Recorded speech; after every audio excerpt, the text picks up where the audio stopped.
Le Cid Pierre Corneille Guine, Boston, 1912. Le Cid, tragédie acte 1. Scène première Chimène, Elvire Chimène.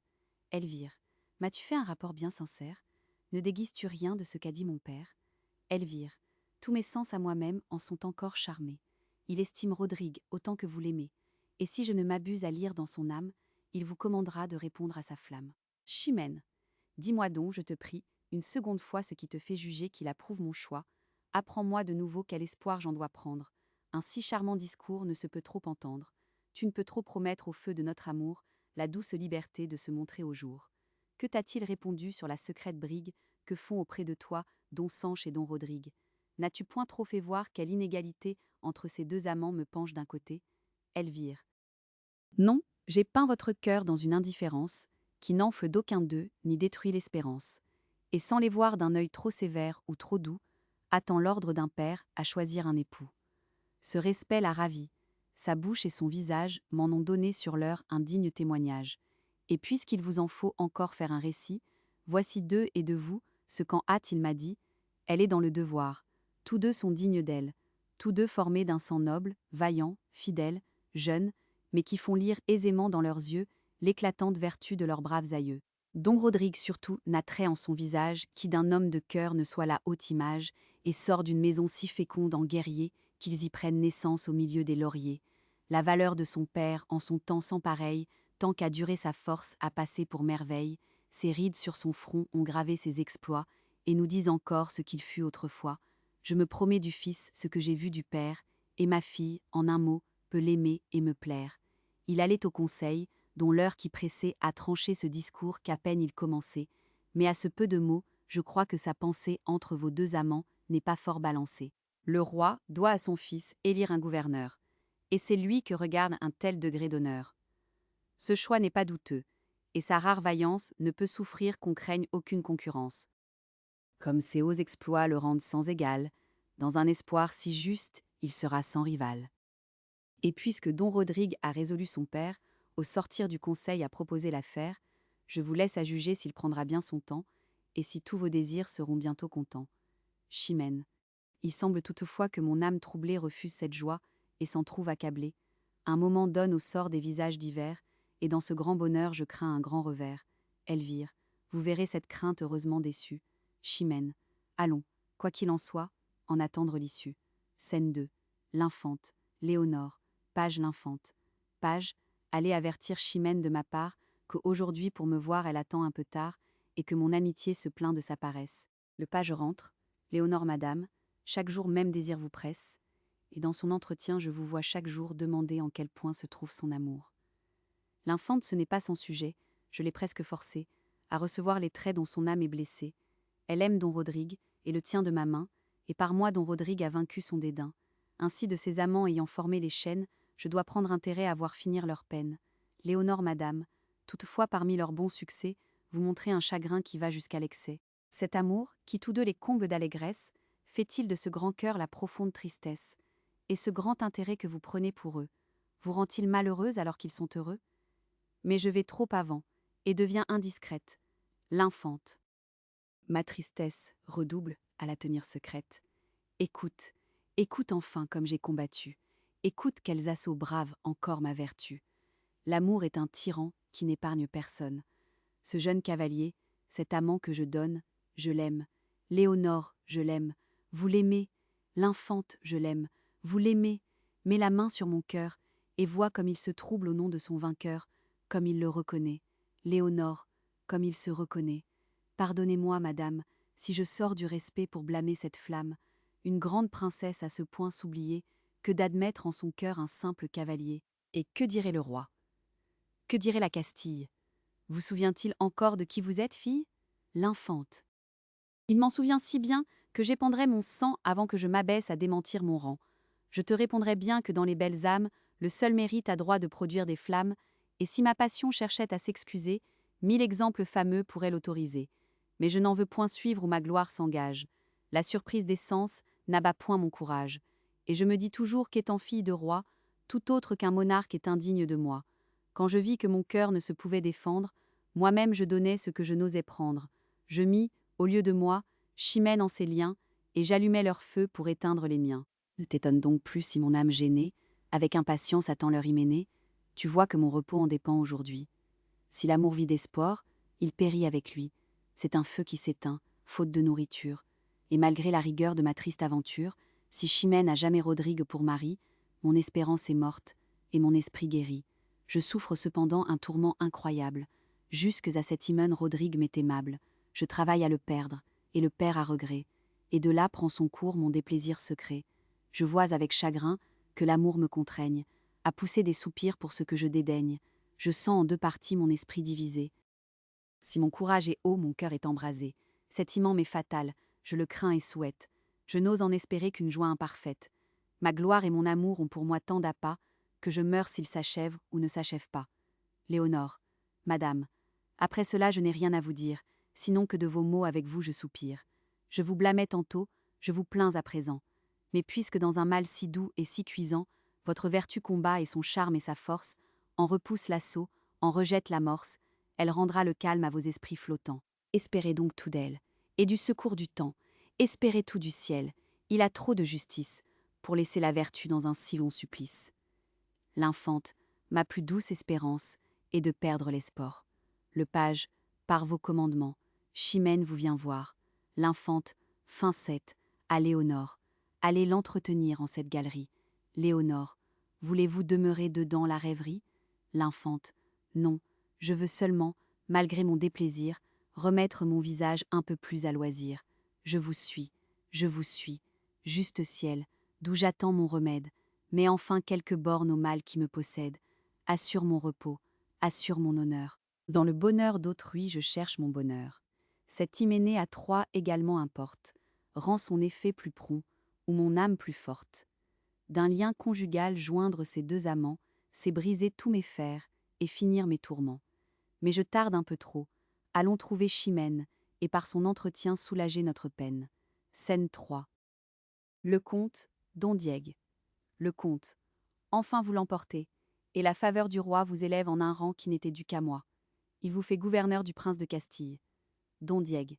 Cette marque d'honneur qu'il met dans ma famille montre à tous qu'il est juste et fait connaître assez qu'il sait récompenser les services passés.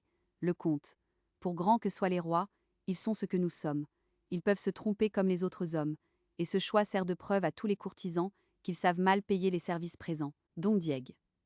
Ne parlons plus d'un choix dont votre esprit s'irrite. La faveur l'a pu faire autant que le mérite. Mais on doit ce respect au pouvoir absolu, de n'examiner rien quand un roi l'a voulu. À l'honneur qu'il m'a fait, ajoutez-en un autre.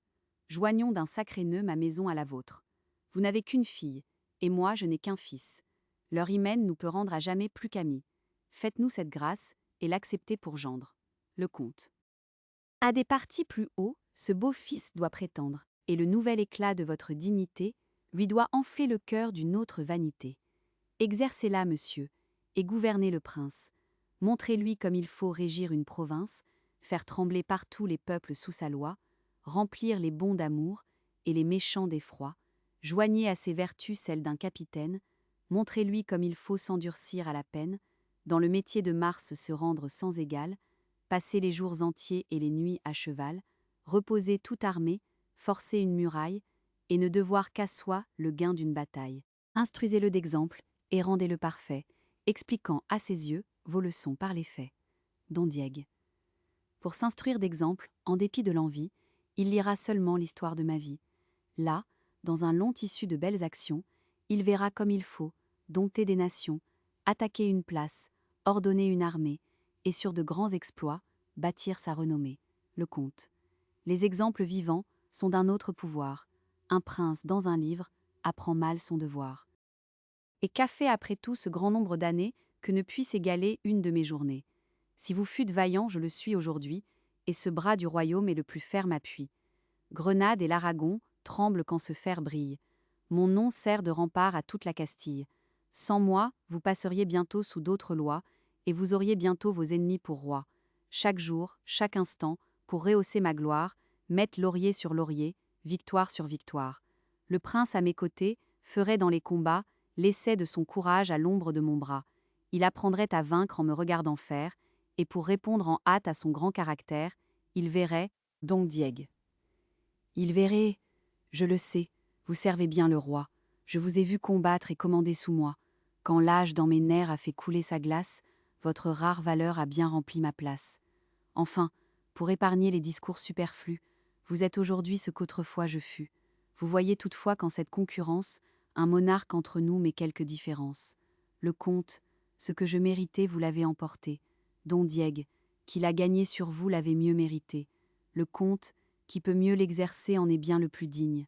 Don Diègue, en être refusé n'en est pas un bon signe. Le comte, vous l'avez eu par brigue, étant vieux courtisan. Don Diègue, et l'éclat de mes hauts faits fut mon seul partisan. Le comte, parlons-en mieux, le roi fait honneur à votre âge. Don Diègue, le roi, quand il en fait, le mesure au courage. Le comte, et par là cet honneur n'était dû qu'à mon bras. Don Diègue, qui n'a pu l'obtenir, ne le méritait pas. Le comte ne le méritait pas. Moi, Don Diègue ne le méritait pas. Moi, vous. Le comte ne le méritait pas. Moi, vous. Ton impudence, téméraire vieillard, aura sa récompense. Il lui donne un soufflet. Don Diègue Moussin, mettant l'épée à la main, achève, et prend ma vie après un tel affront, le premier dont ma race ait vu rougir le front. Le comte. Et que penses-tu faire avec tant de faiblesse? Don Diègue, ô Dieu, ma force usée en ce besoin me laisse. Le comte, ton épée est à moi, mais tu serais trop vain si ce honteux trophée avait chargé ma main. Si adieu, fais lire au prince, en dépit de l'envie, pour son instruction, l'histoire de ta vie. D'un insolent discours, ce juste châtiment ne lui servira pas d'un petit ornement. Scène 4, Don Diègue. Ô rage, ô désespoir, ô vieillesse ennemie, n'ai-je donc tant vécu que pour cette infamie, et ne suis-je blanchi dans les travaux guerriers que pour voir en un jour flétrir tant de lauriers? Mon bras, qu'avec respect toute l'Espagne admire, mon bras, qui tant de fois a sauvé cet empire, tant de fois affermi le trône de son roi, trahit donc ma querelle, et ne fait rien pour moi? Ô cruel souvenir de ma gloire passée, œuvre de tant de jours en un jour effacée, nouvelle dignité, fatale à mon bonheur, précipice élevé d'où tombe mon honneur. Faut-il de votre éclat voir triompher le comte, et mourir sans vengeance, ou vivre dans la honte? Comte, sois de mon prince à présent gouverneur. Ce haut rang n'admet point un homme sans honneur, et ton jaloux orgueil, par cet affront insigne, malgré le choix du roi, m'en a su rendre indigne. Et toi, de mes exploits glorieux instruments, mais d'un corps tout de glace inutile ornement, fer, jadis tant à craindre, et qui dans cette offense m'a servi de parade, et non pas de défense, va, quitte désormais le dernier des humains, passe, pour me venger, en de meilleures mains. Scène, V. Don Diègue, Don Rodrigue. Don Diègue Rodrigue, as-tu du cœur? Don Rodrigue. Rodrigue, as-tu du cœur? Tout autre que mon père, elle, éprouverait sur l'heure. Don Diègue. L'éprouverait sur l'heure. Agréable colère, digne ressentiment à ma douleur bien doux, je reconnais mon sang à ce noble courroux. Ma jeunesse revit en cette ardeur si prompte. Viens, mon fils, viens, mon sang, viens réparer ma honte, viens me venger. Don Rodrigue, viens me venger. De quoi? Don Diègue, viens me venger. De quoi? D'un affront si cruel, qu'à l'honneur de tous deux il porte un coup mortel. D'un soufflet, l'insolent en eût perdu la vie, mais mon âge a trompé ma généreuse envie, et ce fer que mon bras ne peut plus soutenir, je le remets au tien, pour venger et punir. Va contre un arrogant, éprouver ton courage. Ce n'est que dans le sang qu'on lave un tel outrage. Meurs ou tue, au surplus pour ne te point flatter, je te donne à combattre un homme à redouter. Je l'ai vu tout couvert de sang et de poussière, porter partout l'effroi dans une armée entière.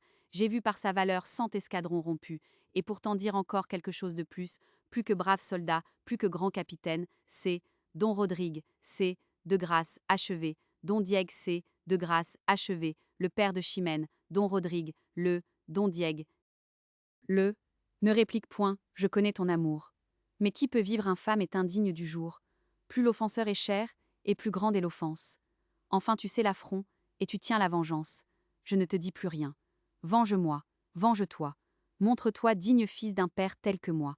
Accablé des malheurs où le destin me range, je vais les déplorer. Va, cours, vole, et nous venge. Scène 6. Don Rodrigue. Percé jusqu'au fond du cœur, d'une atteinte imprévue aussi bien que mortelle, misérable vengeur d'une juste querelle, et malheureux objet d'une injuste rigueur, je demeure immobile, et mon âme abattue cède au coup qui me tue. Si près de voir mon feu récompensé, ô Dieu, l'étrange peine, En cet affront mon père est l'offensé, et l'offenseur le père de Chimène, que je sens de rudes combats. Contre mon propre honneur mon amour s'intéresse. Il faut venger un père et perdre une maîtresse. L'un me anime le cœur, l'autre retient mon bras. Réduit au triste choix, ou de trahir ma flamme, ou de vivre en infâme, des deux côtés mon mal est infini. Ô Dieu, l'étrange peine, faut-il laisser un affront impuni? Faut-il punir le père de Chimène? Père, maîtresse, honneur, amour, noble et dure contrainte, aimable tyrannie, tous mes plaisirs sont morts, ou ma gloire ternie. L'un me rend malheureux, l'autre indigne du jour, cher et cruel espoir d'une âme généreuse, mais ensemble amoureuse, digne ennemi de mon plus grand bonheur, fer qui cause ma peine, m'es-tu donné pour venger mon honneur, m'es-tu donné pour perdre ma Chimène? Il vaut mieux courir au trépas. Je dois à ma maîtresse aussi bien qu'à mon père. J'attire en me vengeant sa haine et sa colère. J'attire ses mépris en ne me vengeant pas. À mon plus doux espoir, l'un me rend infidèle, et l'autre indigne d'elle. Mon mal augmente à le vouloir guérir, tout redouble ma peine. Allons, mon âme, et puisqu'il faut mourir, mourons du moins sans offenser Chimène. Mourir sans tirer ma raison, rechercher un trépas si mortel à ma gloire. Endurer que l'Espagne impute à ma mémoire d'avoir mal soutenu l'honneur de ma maison. Respecter un amour dont mon âme égarée voit la perte assurée. N'écoutons plus ce pensée suborneur, qui ne sert qu'à ma peine. Allons, mon bras, sauvons du moins l'honneur, puisqu'après tout il faut perdre Chimène. Oui, mon esprit s'était déçu. Je dois tout à mon père avant qu'à ma maîtresse. Que je meure au combat, ou meure de tristesse, je rendrai mon sang pur comme je l'ai reçu. Je m'accuse déjà de trop de négligence, courons à la vengeance, et tout honteux d'avoir tant balancé, ne soyons plus en peine, puisqu'aujourd'hui mon père est l'offensé, si l'offenseur est père de Chimène. Acte est Icène, première donne Arias, le comte. Le comte. Je l'avoue entre nous, mon sang un peu trop chaud, c'est trop ému d'un mot, et la portée trop haut. Mais puisque c'est n'en est fait, le coup est sans remède. Don Arias. Qu'aux volontés du roi ce grand courage cède. Il y prend grande part, et son cœur irrité agira contre vous de pleine autorité. Aussi vous n'avez point de valable défense. Le rang de l'offensé, la grandeur de l'offense, demandent des devoirs et des soumissions qui passent le commun des satisfactions. Le comte, le roi, peut à son gré disposer de ma vie. Don Arias. De trop d'emportement votre faute est suivie. Le roi vous aime encore, apaisez son courroux. Il a dit, je le veux. Désobéirez-vous? Le comte. Monsieur, pour conserver tout ce que j'ai d'estime, désobéir un peu n'est pas un si grand crime. Et quelque grand qu'il soit, mes services présents pour le faire abolir sont plus que suffisants. Don Arias. Quoi qu'on fasse d'illustre et de considérable, jamais à son sujet un roi n'est redevable. Vous vous flattez beaucoup, et vous devez savoir que qui sert bien son roi ne fait que son devoir. Vous vous perdrez, monsieur, sur cette confiance. Le comte. Je ne vous en croirai qu'après l'expérience. Don Arias. Vous devez redouter la puissance d'un roi. Le comte. Un jour seul ne perd pas un homme tel que moi. Que toute sa grandeur s'arme pour mon supplice. Tout l'État périra, s'il faut que je périsse. Don Arias. Quoi? Vous craignez si peu le pouvoir souverain? Le comte, d'un sceptre, qui sans moi tomberait de sa main. Il a trop d'intérêt lui-même en ma personne, et ma tête en tombant ferait choir sa couronne. Don Arias, souffrez que la raison remette vos esprits. Prenez un bon conseil. Le comte. Prenez un bon conseil. Le conseil en est pris. Don Arias que. Lui dirai-je enfin? Je lui dois rendre compte. Le comte que. Je ne puis du tout consentir à ma honte. Don Arias. Mais songez que les rois veulent être absolus. Le comte le sort en est jeté, monsieur. N'en parlons plus. Don Arias, adieu donc, puisqu'en vain je tâche à vous résoudre. Avec tous vos lauriers, craignez encore le foudre. Le comte, je l'attendrai sans peur. Don Arias, je l'attendrai sans peur. Mais non pas sans effet. Le comte, nous verrons donc par là Don Diego satisfait. Il est seul. Qui ne craint point la mort, ne craint point les menaces. J'ai le cœur au-dessus des plus fières disgrâces. Et l'on peut me réduire à vivre sans bonheur, mais non pas me résoudre à vivre sans honneur. Scène 2. Le comte. Don Rodrigue. Don Rodrigue. À moi, comte. Deux mots. Le comte. À moi, comte. Deux mots. Parle. Don Rodrigue. À moi, comte. Deux mots. Parle. Ôte-moi d'un doute. Connais-tu bien Don Diego? Le comte. Connais-tu bien Don Diego? Oui. Don Rodrigue. Connais-tu bien Don Diego? Oui. Parlons bas. Écoute. Sais-tu que ce vieillard fut la même vertu, la vaillance et l'honneur de son temps? Le sais-tu? Le comte. Peut-être. Don Rodrigue. Peut-être. Cette ardeur que dans les yeux je porte. Sais-tu que c'est son sang? Le sais-tu? Le comte. Sais-tu que c'est son sang? Le sais-tu? Que m'importe? Don Rodrigue, à 4 pas d'ici, je te le fais savoir. Le comte, jeune présomptueux. Don Rodrigue, jeune présomptueux, parle sans t'émouvoir. Je suis jeune, il est vrai, mais aux âmes bien nées, la valeur n'attend point le nombre des années. Le comte, te mesurer à moi, qui t'a rendu si vain, toi qu'on n'a jamais vu les armes à la main? Don Rodrigue, mais pareils à 2 fois ne se font point connaître, et pour leurs coups d'essai veulent des coups de maître. Le comte, sais-tu bien qui je suis? Don Rodrigue, sais-tu bien qui je suis? Oui, tout autre que moi. Au seul bruit de ton nom pourrait trembler d'effroi. Les palmes dont je vois ta tête si couverte semblent porter écrit le destin de ma perte. J'attaque en téméraire un bras toujours vainqueur. Mais j'aurai trop de force, ayant assez de cœur. À qui venge son père, il n'est rien d'impossible. Ton bras est invaincu, mais non pas invincible. Le comte, ce grand cœur qui paraît au discours que tu tiens, par tes yeux, chaque jour, se découvrait au mien. Et croyant voir en toi l'honneur de la Castille, mon âme avec plaisir te destinait ma fille. Je sais ta passion, et suis ravi de voir que tous ces mouvements cèdent à ton devoir, qu'ils n'ont point affaibli cette ardeur magnanime. Que ta haute vertu répond à mon estime, et que, voulant pour gendre un cavalier parfait, je ne me trompais point au choix que j'avais fait. Mais je sens que pour toi ma pitié s'intéresse. J'admire ton courage, et je plains ta jeunesse. Ne cherche point à faire un coup d'essai fatal. Dispense ma valeur d'un combat inégal. Trop peu d'honneur pour moi suivrait cette victoire. À vaincre sans péril, on triomphe sans gloire. On te croirait toujours abattu sans effort, et j'aurais seulement le regret de ta mort. Don Rodrigue, d'une indigne pitié ton audace est suivie. Qui m'ose ôter l'honneur craint de m'ôter la vie. Le comte, retire-toi d'ici. Don Rodrigue, retire-toi d'ici. Marchons sans discourir. Le comte, es-tu si las de vivre? Don Rodrigue, es-tu si las de vivre? As-tu peur de mourir? Le comte, viens, tu fais ton devoir. Et le fils dégénère, qui survit un moment à l'honneur de son père. Scène 3. L'infante, Chimène, Léonore l'infante. Apaise, ma Chimène, apaise ta douleur. Fais agir ta constance en ce coup de malheur. Tu reverras le calme après ce faible orage. Ton bonheur n'est couvert que d'un peu de nuages, et tu n'as rien perdu pour le voir différer. Chimène. Mon cœur outré d'ennui n'ose rien espérer. Un orage si prompt qui trouble une bonasse, d'un naufrage certain nous porte la menace. Je n'en saurais douter, je péris dans le port.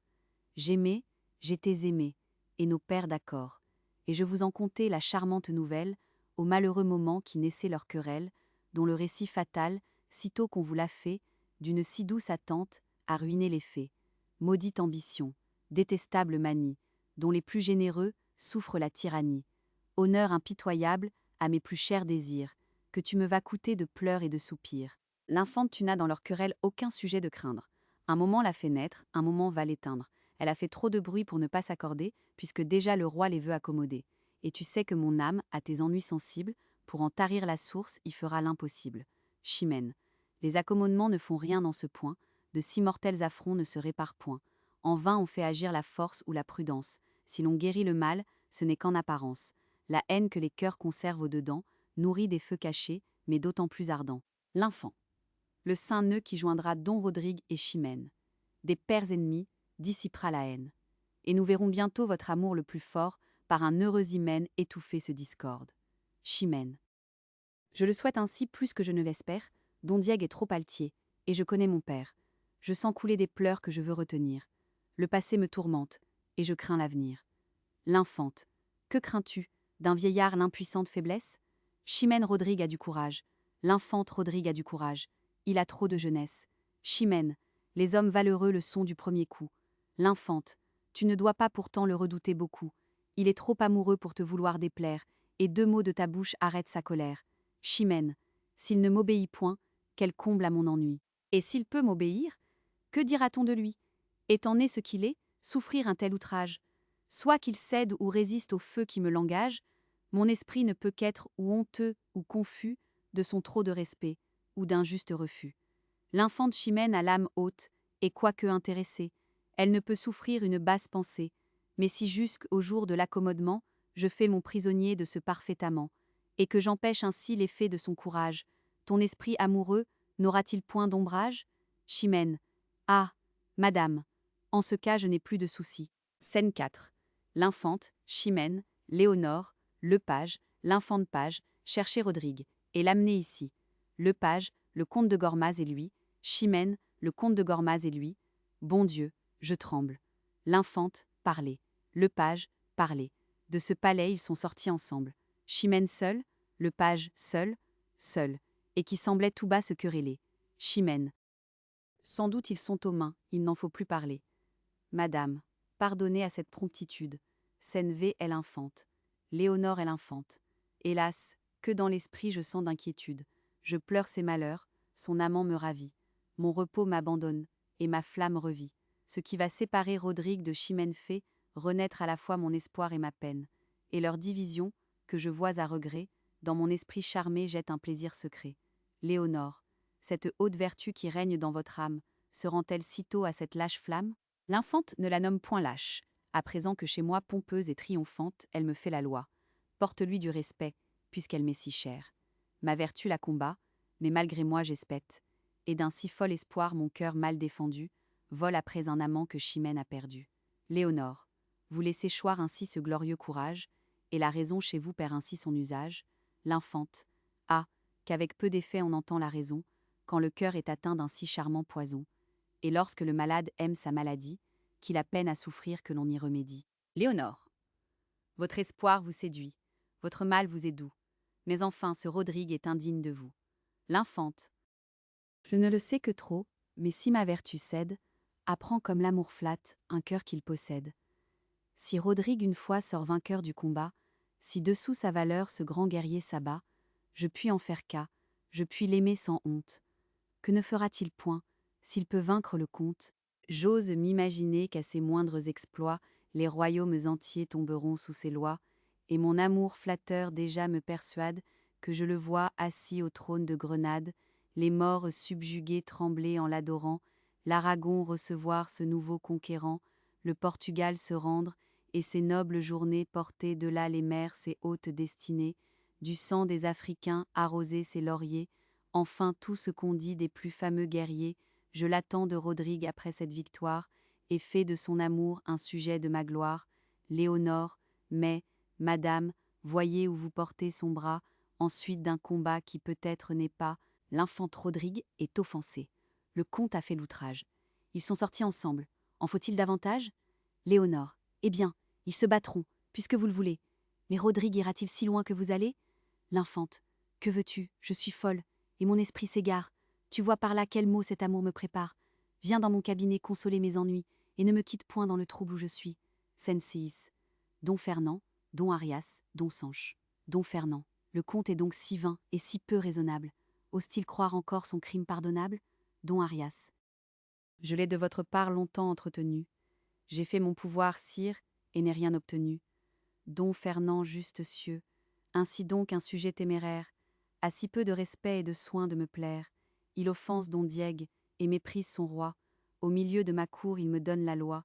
Qu'il soit brave guerrier, qu'il soit grand capitaine, je saurais bien rabattre une humeur si hautaine. Fût-il la valeur même, et le dieu des combats, il verra ce que c'est que de n'obéir pas. Quoiqu'ait pu mériter une telle insolence, je l'ai voulu d'abord traiter sans violence. Mais puisqu'il en abuse, allez dès aujourd'hui, soit qu'il résiste ou non, vous assurer de lui. Don Sanche. Peut-être un peu de temps le rendrait moins rebelle. On l'a pris tout bouillant encore de sa querelle. Sire, dans la chaleur d'un premier mouvement, un cœur si généreux se rend malaisément. Il voit bien qu'il a tort, mais une âme si haute n'est pas sitôt réduite à confesser sa faute. Don Fernand, Don Sanche, taisez-vous, et soyez avertis qu'on se rend criminel à prendre son parti. Don Sanché, j'obéis, et me tais. Mais, de grâce encore, sire, 2 mots en sa défense. Don Fernand, 2 mots en sa défense. Et que pouvez-vous dire, Don Sanché? Qu'une âme accoutumée aux grandes actions ne se peut abaisser à des soumissions, elle n'en conçoit point qui s'explique sans honte. Et c'est à ce mot seul qu'a résisté le comte. Il trouve en son devoir un peu trop de rigueur, et vous obéirez, s'il avait moins de cœur. Commandez que son bras, nourri dans les alarmes, répare cette injure à la pointe des armes. Il satisfera sire, et vienne qui voudra. Attendant qu'il l'ait su, voici qui répondra. Don Fernand, vous perdez le respect, mais je pardonne à l'âge, et j'excuse l'ardeur en un jeune courage. Un roi dont la prudence a de meilleurs objets est meilleur ménager du sang de ses sujets. Je veille pour les miens, mes soucis les conservent, comme le chef a soin des membres qui le servent. Ainsi votre raison n'est pas raison pour moi. Vous parlez en soldat, je dois agir en roi. Et quoi qu'on veuille dire, et quoi qu'il ose croire, le comte à m'obéir ne peut perdre sa gloire. D'ailleurs l'affront me touche. Il a perdu d'honneur, celui que de mon fils j'ai fait le gouverneur. Est attaquer à mon choix, c'est se prendre à moi-même, et faire un attentat sur le pouvoir suprême. N'en parlons plus. Au reste, on a vu 10 vaisseaux, de nos vieux ennemis arborer des drapeaux. Vers la bouche du fleuve, ils ont osé paraître. Don Arias, les Mores, ont appris par force à vous connaître. Et tant de fois vaincus, ils ont perdu le cœur de se plus hasarder contre un si grand vainqueur. Don Fernand, ils ne verront jamais, sans quelque jalousie, mon sceptre, en dépit d'eux, régir l'Andalousie. Et ce pays si beau qu'ils ont trop possédé, avec un œil d'envie et toujours regardé. C'est l'unique raison qui m'a fait dans Séville placer depuis 10 ans le trône de Castille, pour les voir de plus près, et d'un ordre plus prompt, renverser aussitôt ce qu'ils entreprendront. Don Arias. Ils savent, aux dépens de leur plus digne tête, combien votre présence assure vos conquêtes. Vous n'avez rien à craindre. Don Fernand, vous n'avez rien à craindre, et rien à négliger. Le trop de confiance attire le danger. Et vous n'ignorez pas qu'avec fort peu de peine, un flux de pleine mer jusqu'ici les amène. Toutefois j'aurais tort de jeter dans les cœurs, la vie étant mal sûre, de panique terreur. L'effroi que produirait cette alarme inutile, dans la nuit qui survient, troublerait trop la ville. Faites doubler la garde au mur et sur le port. C'est assez pour ce soir. Scène 7. Don Fernand, Don Sanche, Don Aloncé. Don Aloncé, c'est assez pour ce soir. Sire, le comte est mort. Don Diègue, par son fils, a vengé son offense. Don Fernand. Dès que j'ai vu l'affront, j'ai prévu la vengeance. Et j'ai voulu dès lors prévenir ce malheur. Don Aloncé Chimène à vos genoux apporte sa douleur. Elle vient tout en pleurs vous demander justice. Don Fernand.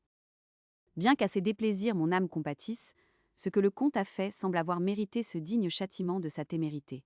Quelque juste pourtant que puisse être sa peine, je ne puis sans regret perdre un tel capitaine. Après un long service à mon état rendu, après son sang pour moi 1000 fois répandu, à quelques sentiments que son orgueil m'oblige, sa perte m'affaiblit, et son trépas m'afflige. Scène 8, Don Fernand, Don Diègue, Chimène, Don Sanche, Don Arias, Don Aloncé Chimène, sire, sire, justice. Don Diègue, sire, sire, justice. Ah, sire, écoutez-nous. Chimène, je me jette à vos pieds. Don Diègue, je me jette à vos pieds. J'embrasse vos genoux. Chimène, je demande justice. Don Diègue, je demande justice. Entendez ma défense. Chimène, d'un jeune audacieux punissez l'insolence. Il a de votre sceptre abattu le soutien. Il a tué mon père. Don Diègue, il a tué mon père. Il a vengé le sien. Chimène, au sang de ses sujets un roi doit la justice. Don Diègue, pour la juste vengeance il n'est point de supplice. Don Fernand, levez-vous l'un et l'autre, et parlez à loisir. Chimène, je prends part à votre déplaisir. D'une égale douleur je sens mon âme atteinte. Vous parlerez après. Ne troublez pas sa plainte. Chimène. Sire, mon père est mort, mes yeux ont vu son sang couler à gros bouillons de son généreux flanc. Ce sang qui tant de fois garantit vos murailles, ce sang qui tant de fois vous gagna des batailles, ce sang qui tout sorti fume encore de courroux, de se voir répandu pour d'autres que pour vous, qu'au milieu des hasards n'osait verser la guerre, Rodrigue en votre cour vient d'en couvrir la terre. J'ai couru sur le lieu, sans force et sans couleur, je l'ai trouvé sans vie. Excusez ma douleur, sire, la voix me manque à ce récit funeste, mes pleurs et mes soupirs vous diront mieux le reste. Don Fernand, prends courage, ma fille, et sache qu'aujourd'hui ton roi te veut servir de père au lieu de lui. Chimène sire, de trop d'honneur ma misère est suivie. Je vous l'ai déjà dit, je l'ai trouvé sans vie. Son flanc était ouvert, et pour mieux m'émouvoir, son sang sur la poussière écrivait mon devoir. Ou plutôt sa valeur en cet état réduite me parlait par sa plaie, et hâtait ma poursuite. Et pour se faire entendre au plus juste des rois, par cette triste bouche elle empruntait ma voix. Sire, ne souffrez pas que sous votre puissance règne devant vos yeux une telle licence, que les plus valeureux, avec impunité, soient exposés au coup de la témérité. Qu'un jeune audacieux triomphe de leur gloire, se baigne dans leur sang et brave leur mémoire. Un si vaillant guerrier qu'on vient de vous ravir éteint, s'il n'est vengé, l'ardeur de vous servir. Enfin mon père est mort, j'en demande vengeance, plus pour votre intérêt que pour mon allégeance. Vous perdez en la mort d'un homme de son rang, vengez-la par une autre, et le sang par le sang.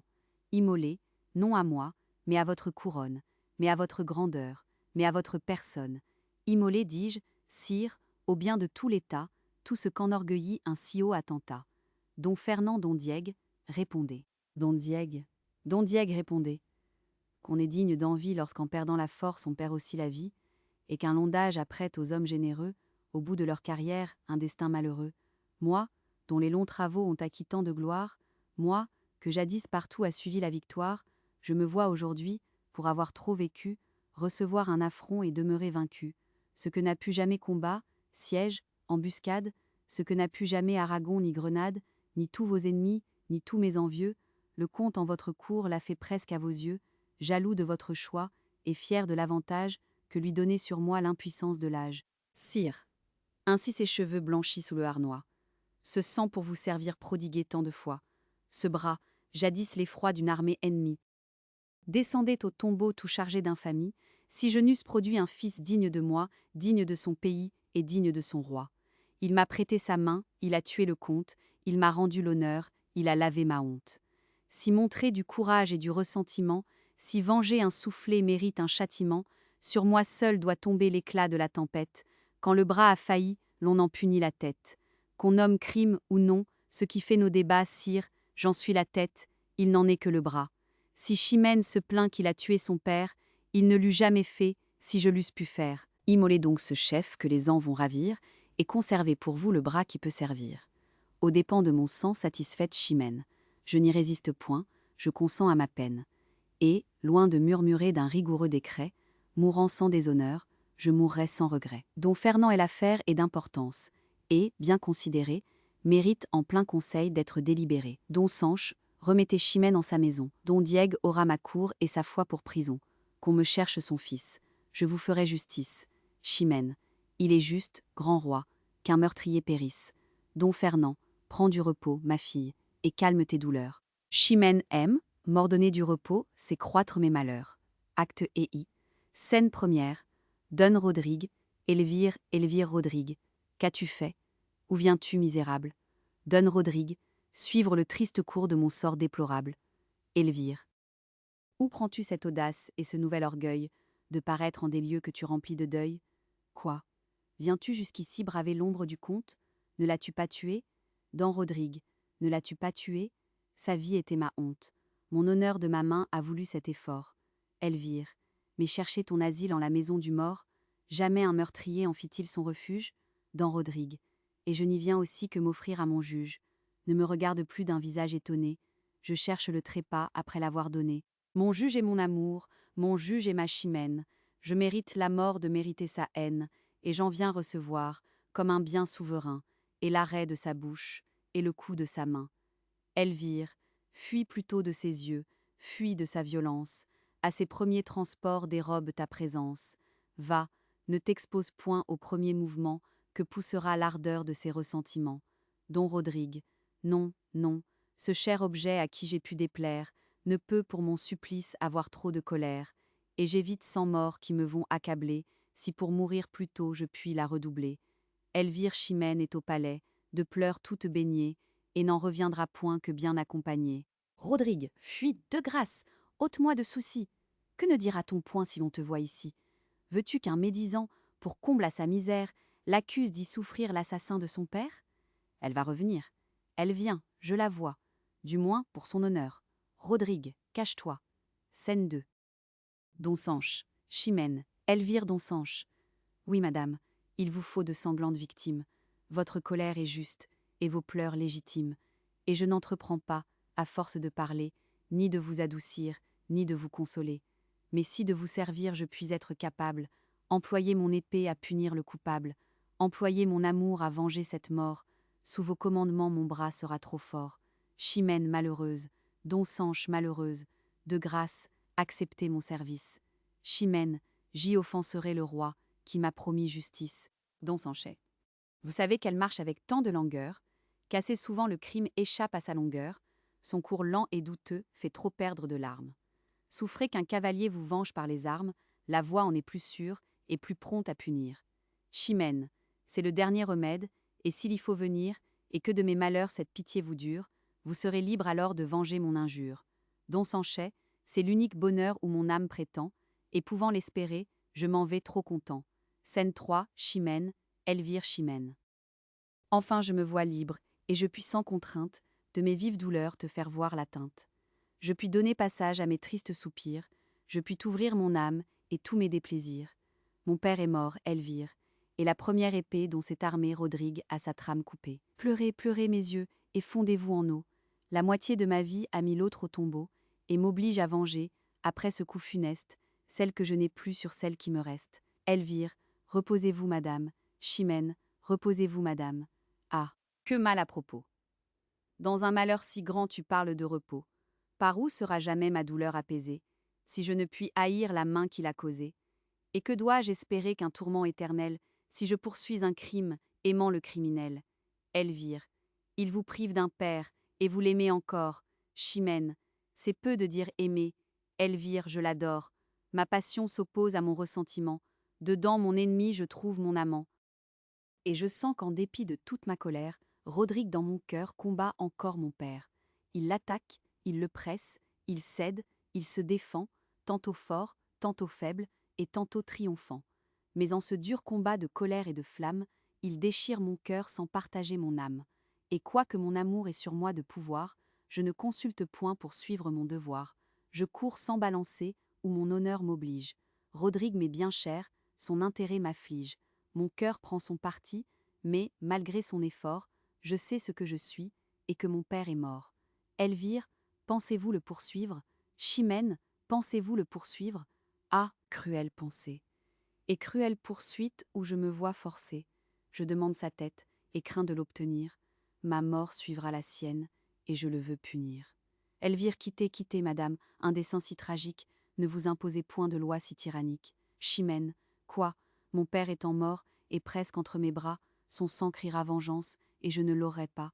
Mon cœur, honteusement surpris par d'autres charmes, croira ne lui devoir que d'impuissantes larmes, et je pourrais souffrir qu'un amour suborneur, sous un lâche silence, étouffe mon honneur. Elvire, madame, croyez-moi, vous serez excusable d'avoir moins de chaleur contre un objet aimable, contre un amant si cher. Vous avez assez fait, vous avez vu le roi, n'en pressez point les faits, ne vous obstinez point en cette humeur étrange. Chimène. Il y va de ma gloire, il faut que je me venge, et de quoi que nous flatte un désir amoureux, toute excuse est honteuse aux esprits généreux. Elvire, mais vous aimez Rodrigue, il ne vous peut déplaire. Chimène, je l'avoue. Elvire, je l'avoue. Après tout, que pensez-vous donc faire? Chimène, pour conserver ma gloire et finir mon ennui, le poursuivre, le perdre, et mourir après lui. Scène 4. Don Rodrigue, Chimène, Elvire, Don Rodrigue. Eh bien, sans vous donner la peine de poursuivre, assurez-vous l'honneur de m'empêcher de vivre. Chimène, Elvire, où sommes-nous, et qu'est-ce que je vois? Rodrigue en ma maison. Rodrigue devant moi. Don Rodrigue, n'épargnez point mon sang, goûtez sans résistance la douceur de ma perte et de votre vengeance. Chimène, hélas, Don Rodrigue, hélas, écoute-moi. Chimène, hélas, écoute-moi, je me meurs. Don Rodrigue, hélas, écoute-moi, je me meurs. Un moment, Chimène, va, laisse-moi mourir. Don Rodrigue, va, laisse-moi mourir. 4 mots seulement, après ne me réponds qu'avec cette épée. Chimène, quoi? Du sang de mon père encore toute trempée. Don Rodrigue, Chimène, Chimène, Chimène. Ôte-moi cet objet odieux, qui reproche ton crime et ta vie à mes yeux. Don Rodrigue, regarde-le plutôt pour exciter ta haine, pour croître ta colère et pour hâter ma peine. Chimène, il est teint de mon sang. Don Rodrigue, il est teint de mon sang. Plonge-le dans le mien, et fais-lui perdre ainsi la teinture du tien. Chimène. Ah, quelle cruauté, qui tout en un jour tue le père par le fer, la fille par la vue. Ôte-moi cet objet, je ne puis le souffrir. Tu veux que je t'écoute, et tu me fais mourir. Don Rodrigue, je fais ce que tu veux, mais sans quitter l'envie, de finir par tes mains ma déplorable vie. Car enfin n'attends pas de mon affection un lâche repentir d'une bonne action. L'irréparable effet d'une chaleur trop prompte déshonorait mon père, et me couvrait de honte. Tu sais comme un soufflet touche un homme de cœur. J'avais part à l'affront, j'en ai cherché l'auteur. Je l'ai vu, j'ai vengé mon honneur et mon père. Je le ferai encore, si j'avais à le faire. Ce n'est pas qu'en effet contre mon père et moi, ma flamme assez longtemps n'ait combattu pour toi. Juge de son pouvoir, dans une telle offense, j'ai pu délibérer si j'en prendrais vengeance. Réduite à te déplaire, ou souffrir un affront, j'ai pensé qu'à son tour mon bras était trop prompt. Je me suis accusée de trop de violence. Et ta beauté sans doute emportait la balance, à moins que d'opposer à tes plus forts appas qu'un homme sans honneur ne te méritait pas. Que malgré cette part que j'avais en ton âme, qui m'aima généreux, me haïrait infâme. Qu'écouter ton amour, obéir à sa voix, c'était m'en rendre indigne et diffamer ton choix. Je te le dis encore, et quoique j'en soupire, jusqu'au dernier soupir je veux bien le redire, je t'ai fait une offense, et j'ai dû m'y porter pour effacer ma honte et pour te mériter. Mais quitte envers l'honneur, et quitte envers mon père, c'est maintenant à toi que je viens satisfaire, c'est pour t'offrir mon sang qu'en ce lieu tu me vois. J'ai fait ce que j'ai dû, je fais ce que je dois. Je sais qu'un père mort t'arme contre mon crime, je ne t'ai pas voulu dérober ta victime. Immole avec courage au sang qu'il a perdu, celui qui met sa gloire à l'avoir répandu. Chimène. Ah, Rodrigue, il est vrai, quoique ton ennemi, je ne te puis blâmer d'avoir fui l'infamie, et de quelque façon qu'éclatent mes douleurs, je ne t'accuse point, je pleure mes malheurs.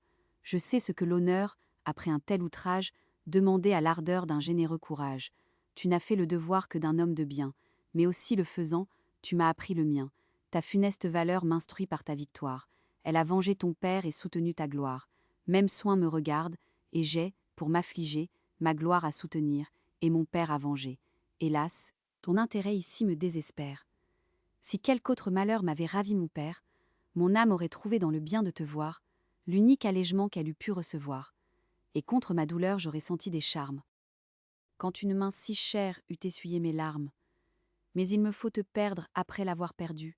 Cet effort sur ma flamme à mon honneur est dû, et cet affreux devoir, dont l'ordre m'assassine, me force à travailler moi-même à ta ruine, car enfin n'attends pas de mon affection, de lâches sentiments pour ta punition.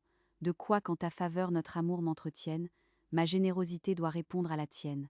Tu t'es, en m'offensant, montré digne de moi. Je me dois, par ta mort, montrer digne de toi. Don Rodrigue, ne diffère donc plus ce que l'honneur t'ordonne. Il demande ma tête, et je te l'abandonne.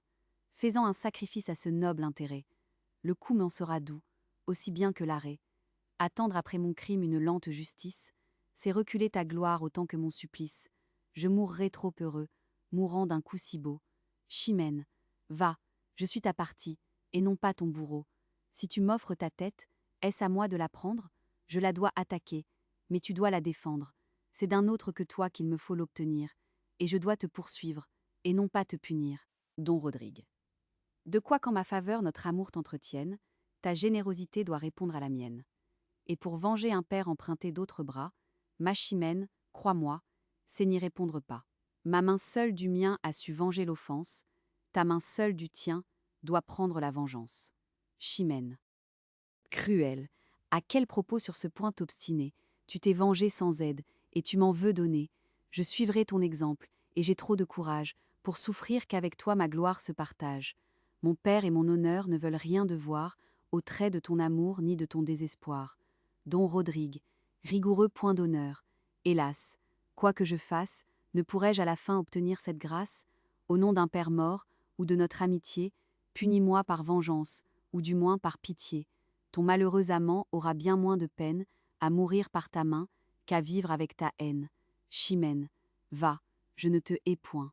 Don Rodrigue va, je ne te hais point, tu le dois. Chimène va, je ne te hais point, tu le dois. Je ne puis. Don Rodrigue, crains-tu si peu le blâme et si peu les faux bruits? Quand on saura mon crime et que ta flamme dure, que ne publieront point l'envie et l'imposture? Force-les au silence, et, sans plus discourir, sauve ta renommée en me faisant mourir. Chimène. Elle éclate bien mieux en te laissant la vie, et je veux que la voix de la plus noire envie élève au ciel ma gloire et plaigne mes ennuis, sachant que je t'adore et que je te poursuis. Va-t'en, ne montre plus à ma douleur extrême ce qu'il faut que je perde, encore que je l'aime.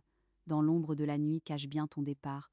Si l'on te voit sortir, mon honneur court hasard. La seule occasion qu'aura la médisance, c'est de savoir que ici j'ai souffert ta présence. Ne lui donne point lieu d'attaquer ma vertu. Don Rodrigue, que je meure. Chimène, que je meure. Va-t'en. Don Rodrigue, que je meure. Va-t'en. À quoi te résous-tu, Chimène? Malgré des feux si beaux, qui troublent ma colère, je ferai mon possible à bien venger mon père. Mais malgré la rigueur d'un si cruel devoir, mon unique souhait est de ne rien pouvoir. Don Rodrigue, ô miracle d'amour. Chimène, ô miracle d'amour. Ô comble de misère, Don Rodrigue, que de maux et de pleurs nous coûteront nos pères. Chimène Rodrigue, qui l'eût cru? Don Rodrigue, Rodrigue, qui l'eût cru? Chimène, qui l'eût dit? Chimène, que notre heure fut si proche et si tôt se perdit? Don Rodrigue, et que si près du port, contre toute apparence, un orage si prompt brisa notre espérance. Chimène, ah, mortelle douleur! Don Rodrigue, ah, mortelle douleur! Ah, regret superflu! Chimène, va-t'en, encore un coup, je ne t'écoute plus. Don Rodrigue. Adieu, je vais traîner une mourante vie, tant que par ta poursuite elle me soit ravie. Chimène, si j'en obtiens l'effet, je t'engage ma foi de ne respirer pas un moment après toi. Adieu, sors, et surtout garde bien qu'on te voie. Elvire, Madame, quelques mots que le ciel nous envoie. Chimène, ne m'importune plus, laisse-moi soupirer, je cherche le silence et la nuit pour pleurer. Scène, V. Don Diègue. Jamais nous ne goûtons de parfaite allégresse. Nos plus heureux succès sont mêlés de tristesse. Toujours quelques soucis en ces événements troublent la pureté de nos contentements. Au milieu du bonheur, mon âme en sent l'atteinte. Je nage dans la joie, et je tremble de crainte. J'ai vu mort l'ennemi qui m'avait outragé, et je ne saurais voir la main qui m'a vengé. En vain je m'y travaille, et d'un soin inutile, tout cassé que je suis, je cours toute la ville. Ce peu que mes vieux ans m'ont laissé de vigueur se consume sans fruit à chercher ce vainqueur. À toute heure, en tout lieu, dans une nuit si sombre, je pense l'embrasser, et n'embrasse qu'une ombre. Et mon amour, déçu par cet objet trompeur, se forme des soupçons qui redoublent ma peur. Je ne découvre point de marque de sa fuite, je crains du compte mort les amis et la suite. Leur nombre m'épouvante, et confond ma raison. Rodrigue ne vit plus, ou respire en prison. Juste cieux, me trompais-je encore à l'apparence, ou si je vois enfin mon unique espérance. C'est lui, n'en doutons plus. Mes vœux sont exaucés, ma crainte est dissipée, et mes ennuis cessés. Scène 6, Don Diègue, Don Rodrigue. Don Diègue Rodrigue, enfin, le ciel permet que je te voie. Don Rodrigue, hélas, Don Diègue, hélas. Ne mêle point de soupir à ma joie, laisse-moi prendre haleine, afin de te louer. Ma valeur n'a point lieu de te désavouer. Tu l'as bien imité, et ton illustre audace fait bien revivre en toi les héros de ma race. C'est d'eux que tu descends, c'est de moi que tu viens. Ton premier coup d'épée égale tous les miens, et d'une belle ardeur ta jeunesse animée, par cette grande épreuve atteint ma renommée. Appui de ma vieillesse, et comble de mon heur, touche ces cheveux blancs à qui tu rends l'honneur, viens baiser cette joue, et reconnais la place où fut empreint l'affront que ton courage efface. Don Rodrigue, l'honneur vous en est dû, je ne pouvais pas moins, étant sorti de vous, et nourri par vos soins. Je m'en tiens trop heureux, et mon âme est ravie, que mon coup d'essai plaise à qui je dois la vie. Mais parmi vos plaisirs, ne soyez point jaloux, si je m'ose à mon tour satisfaire après vous. Souffrez qu'en liberté mon désespoir éclate, assez et trop longtemps votre discours le flatte, je ne me repens point de vous avoir servi, mais rendez-moi le bien, que ce coup m'a ravi. Mon bras pour vous venger, armé contre ma flamme, par ce coup glorieux m'a privé de mon âme. Ne me dites plus rien, pour vous j'ai tout perdu, ce que je vous devais, je vous l'ai bien rendu. Don Diègue. Porte, porte plus haut le fruit de ta victoire. Je t'ai donné la vie, et tu me rends ma gloire. Et d'autant que l'honneur m'est plus cher que le jour, d'autant plus maintenant, je te dois de retour. Mais d'un cœur magnanime éloigne ses faiblesses. Nous n'avons qu'un honneur, il est temps de maîtresse. L'amour n'est qu'un plaisir, l'honneur est un devoir. Don Rodrigue. Ah, que me dites-vous, Don Diègue? Ah, que me dites-vous, ce que tu dois savoir. Don Rodrigue. Mon honneur offensé sur moi-même se venge. Et vous m'osez pousser à la honte du change. L'infamie est pareille, essuie également le guerrier sans courage, et le perfide amant. À ma fidélité ne faites point d'injure, souffrez-moi généreux sans me rendre parjure. Mes liens sont trop forts pour être ainsi rompus. Ma foi m'engage encore si je n'espère plus. Et, ne pouvant quitter ni posséder Chimène, le trépas que je cherche est ma plus douce peine. Don Diègue. Il n'est pas temps encore de chercher le trépas. Ton prince et ton pays ont besoin de ton bras. La flotte qu'on craignait, dans ce grand fleuve entré, croit surprendre la ville et piller la contrée. Les morts vont descendre, et le flux et la nuit, dans une heure à nos murs les amènent sans bruit. La cour est en désordre, et le peuple en alarme. On n'entend que des cris, on ne voit que des larmes. Dans ce malheur public mon bonheur a permis que j'ai trouvé chez moi 500 de mes amis, qui, sachant mon affront, poussés d'un même zèle, se venaient tous offrir à venger ma querelle. Tu les as prévenus, mais leurs vaillantes mains se tremperont bien mieux au sang des Africains. Va marcher à leur tête où l'honneur te demande, c'est toi que veut pour chef leur généreuse bande. De ses vieux ennemis va soutenir l'abord. Là, si tu veux mourir, trouve une belle mort. Prends-en l'occasion, puisqu'elle t'est offerte. Fais devoir à ton roi son salut à ta perte, mais reviens-en plutôt les palmes sur le front. Ne borne pas ta gloire à venger un affront. Porte-la plus avant, force par ta vaillance, ce monarque au pardon, et Chimène au silence.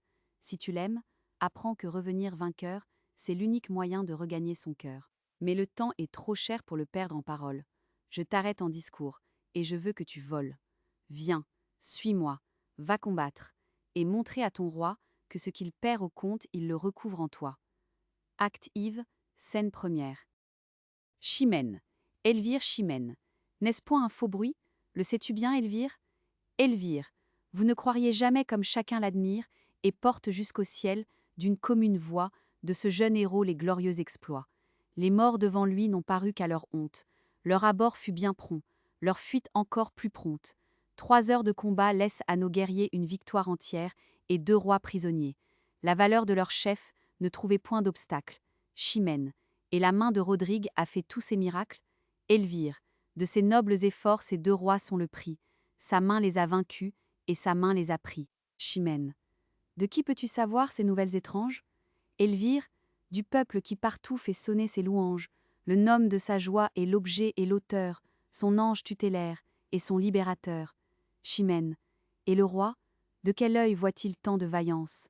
Elvire Rodrigue n'ose encore paraître en sa présence, mais Don Diègue ravi lui présente enchaîné, au nom de ce vainqueur ses captifs couronnés, et demande pour grâce à ce généreux prince qu'il daigne voir la main qui sauve la province. Chimène.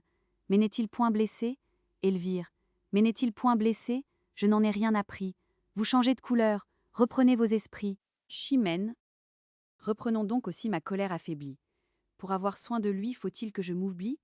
On le vante, on le loue, et mon cœur y consent. Mon honneur est muet, mon devoir impuissant. Silence, mon amour, laisse agir ma colère. S'il a vaincu 2 rois, il a tué mon père. Ces tristes vêtements, où je lis mon malheur, sont les premiers effets qu'ait produit sa valeur, et quoi qu'on daille ailleurs d'un cœur si magnanime, ici tous les objets me parlent de son crime. Vous qui rendez la force à mes ressentiments. Voiles, crêpes, habits, lugubres ornements, pompe que me prescrit sa première victoire. Contre ma passion soutenez bien ma gloire, et lorsque mon amour prendra trop de pouvoir, parlez à mon esprit de mon triste devoir, attaquer sans rien craindre une main triomphante. Elvire, modérer ses transports, voici venir l'infante. Scène 2. L'infante, Chimène, Léonore, Elvire l'infante. Je ne viens pas ici consoler tes douleurs, je viens plutôt mêler mes soupirs à tes pleurs. Chimène, prenez bien plutôt part à la commune joie, et goûtez le bonheur que le ciel vous envoie. Madame, autre que moi n'a droit de soupirer. Le péril dont Rodrigue a su nous retirer, et le salut public que vous rendent ses armes, à moi seul aujourd'hui souffrent encore les larmes. Il a sauvé la ville, il a servi son roi, et son bras valeureux n'est funeste qu'à moi. L'infante ma Chimène, il est vrai qu'il a fait des merveilles. Chimène. Déjà ce bruit fâcheux a frappé mes oreilles, et je l'entends partout publier hautement, aussi brave guerrier que malheureux amant. L'infante. Qu'est de fâcheux pour toi ce discours populaire? Ce jeune Mars qu'il loue a su jadis te plaire. Il possédait ton âme, il vivait sous tes lois, et vanter sa valeur, c'est honorer ton choix. Chimène. Chacun peut la vanter, avec quelque justice. Mais pour moi sa louange est un nouveau supplice. On aigrit ma douleur en l'élevant si haut. Je vois ce que je perds, quand je vois ce qu'il vaut. Ah, cruel déplaisir à l'esprit d'une amante. Plus j'apprends son mérite, et plus mon feu s'augmente. Cependant mon devoir est toujours le plus fort, et malgré mon amour, va poursuivre sa mort. L'infantillère ce devoir te mit en une haute estime. L'effort que tu te fis parut si magnanime, si digne d'un grand cœur, que chacun à la cour admirait ton courage et plaignait ton amour.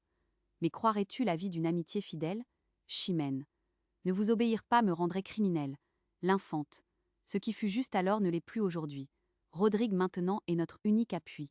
L'espérance et l'amour d'un peuple qui l'adore. Le soutien de Castille. Et la terreur du mort. Le roi même est d'accord de cette vérité, que ton père en lui seul se voit ressuscité. Et si tu veux enfin qu'en 2 mots je m'explique, tu poursuis en sa mort la ruine publique. Quoi? Pour venger un père est-il jamais permis de livrer sa patrie aux mains des ennemis? Contre nous ta poursuite est-elle légitime, et pour être puni avons-nous part au crime?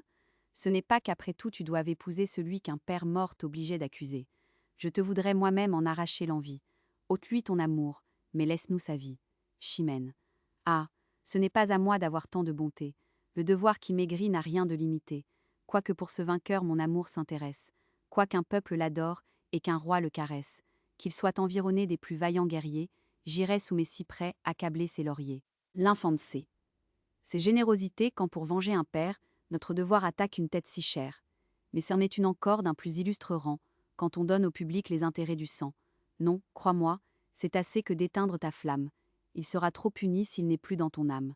Que le bien du pays t'impose cette loi. Aussi bien, que crois-tu que t'accorde le roi? Chimène. Il peut me refuser, mais je ne puis me taire. L'infante pense bien, ma Chimène, à ce que tu veux faire. Adieu, tu pourras seul y penser à loisir. Chimène. Après mon père mort, je n'ai point à choisir. Scène 3. Don Fernand, Don Diègue, Don Arias, Don Rodrigue, Don Sanché, Don Fernand.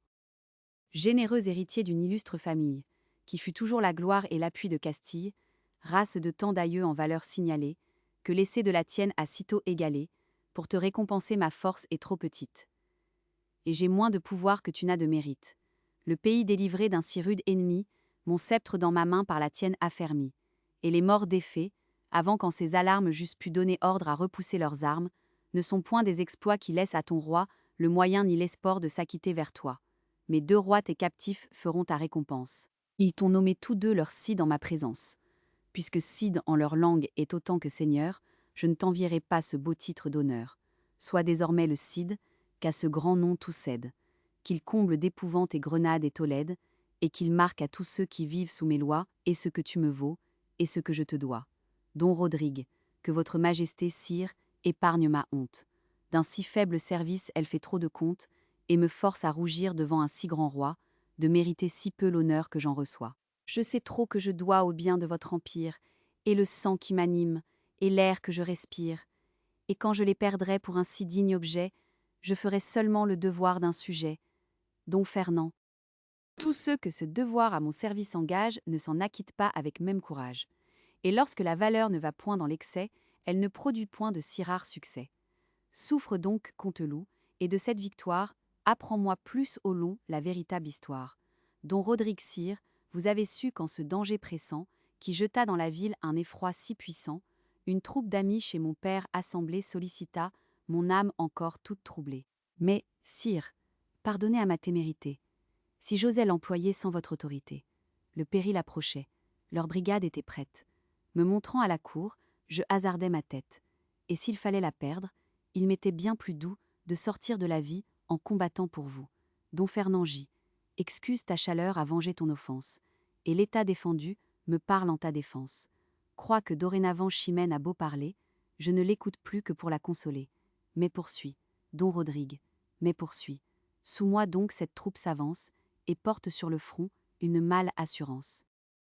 Nous partîmes 500, mais par un prompt renfort, nous nous vîmes 3000 en arrivant au port, tant, à nous voir marcher avec un tel visage, les plus épouvantés reprenaient de courage.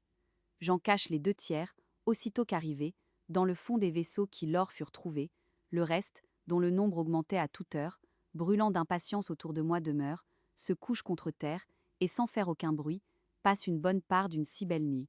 Par mon commandement la garde en fait de même, et se tenant cachée, aide à mon stratagème, et je feins hardiment d'avoir reçu de vous l'ordre qu'on me voit suivre, et que je donne à tous. Cette obscure clarté qui tombe des étoiles. Enfin, avec le flux, nous fait voir 30 voiles, l'onde s'enfle dessous, et d'un commun effort, les morts et la mer montent jusqu'au port. On les laisse passer, tout leur paraît tranquille. Point de soldats au port, point au mur de la ville. Notre profond silence abusant leurs esprits, ils n'osent plus douter de nous avoir surpris. Ils abordent sans peur, ils ancrent, ils descendent, et courent se livrer aux mains qui les attendent. Nous nous levons alors, et tous en même temps, poussons jusqu'au ciel 1000 cris éclatants. Les nôtres, à ces cris, de nos vaisseaux répondent. Ils paraissent armés. Les moresses se confondent. Elle épouvante les prend à demi descendus. Avant que de combattre, ils s'estiment perdus. Ils couraient au pillage et rencontrent la guerre. Nous les pressons sur l'eau, nous les pressons sur terre, et nous faisons courir des ruisseaux de leur sang, avant qu'aucun résiste, ou reprenne son rang. Mais bientôt, malgré nous, leur prince les rallie, leur courage renaît, et leur terreur s'oublie. La honte de mourir sans avoir combattu arrête leur désordre et leur rend leur vertu.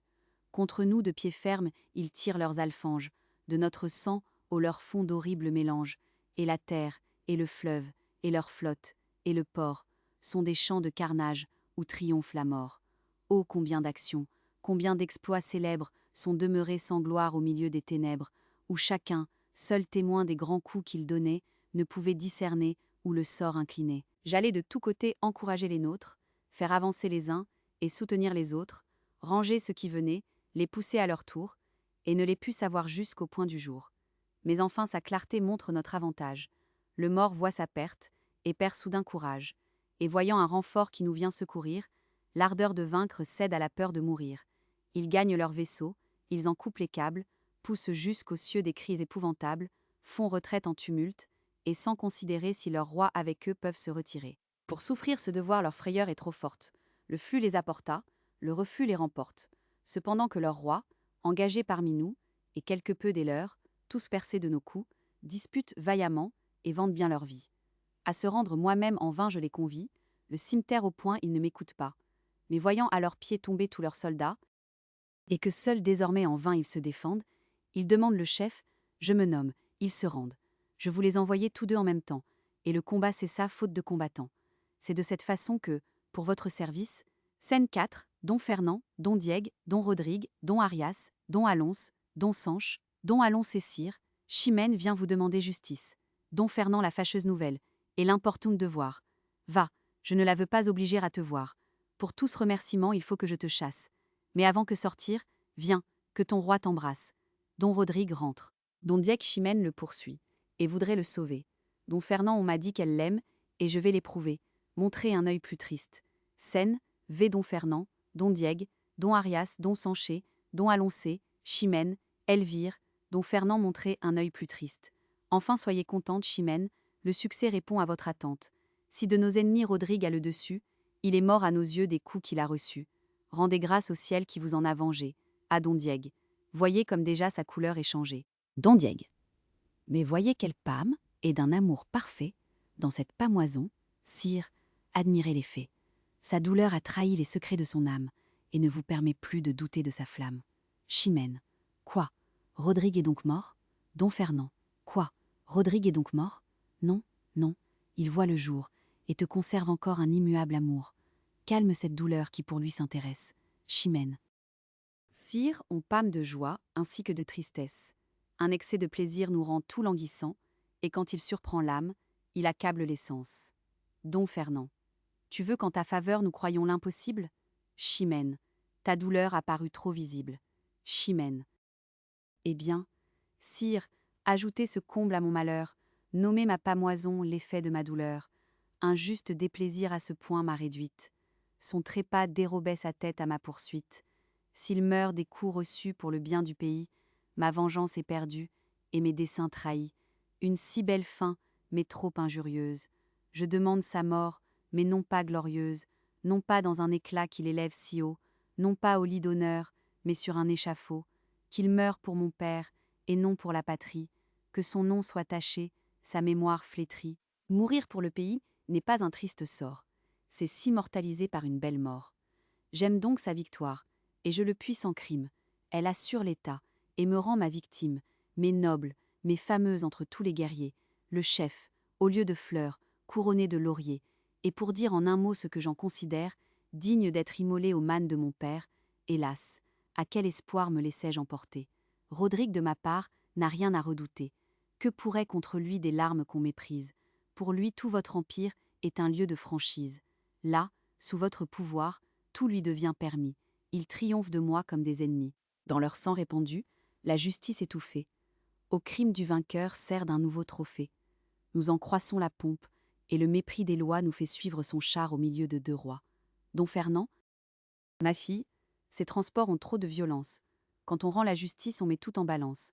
On a tué ton père, il était l'agresseur. Et la même équité m'ordonne la douceur. Avant que d'accuser ce que j'en fais paraître, consulte bien ton cœur. Rodrigue en est le maître, et ta flamme en secret rend grâce à ton roi, dont la faveur conserve un tel amant pour toi. Chimène, pour moi, mon ennemi, l'objet de ma colère, l'auteur de mes malheurs, l'assassin de mon père, de ma juste poursuite on fait si peu de cas, qu'on me croit obligé en ne m'écoutant pas. Puisque vous refusez la justice à mes larmes, sire, permettez-moi de recourir aux armes, c'est par là seulement qu'il a su m'outrager, et c'est aussi par là que je me dois venger. À tous vos cavaliers je demande sa tête, oui, qu'un d'eux me la porte, et je suis sa conquête. Qu'ils le combattent, sire, et le combat fini, j'y épouse le vainqueur, si Rodrigue est puni, sous votre autorité souffrez qu'on le publie. Dom Fernand, cette vieille coutume en ces lieux établie, sous couleur de punir un injuste attentat, des meilleurs combattants affaiblit un État. Souvent de cet abus le succès déplorable opprime l'innocent et soutient le coupable. J'en dispense Rodrigue. Il m'est trop précieux pour l'exposer au coup d'un sort capricieux, et quoi qu'ait pu commettre un cœur si magnanime, les morts en fuyant ont emporté son crime. Don Diego. Quoi?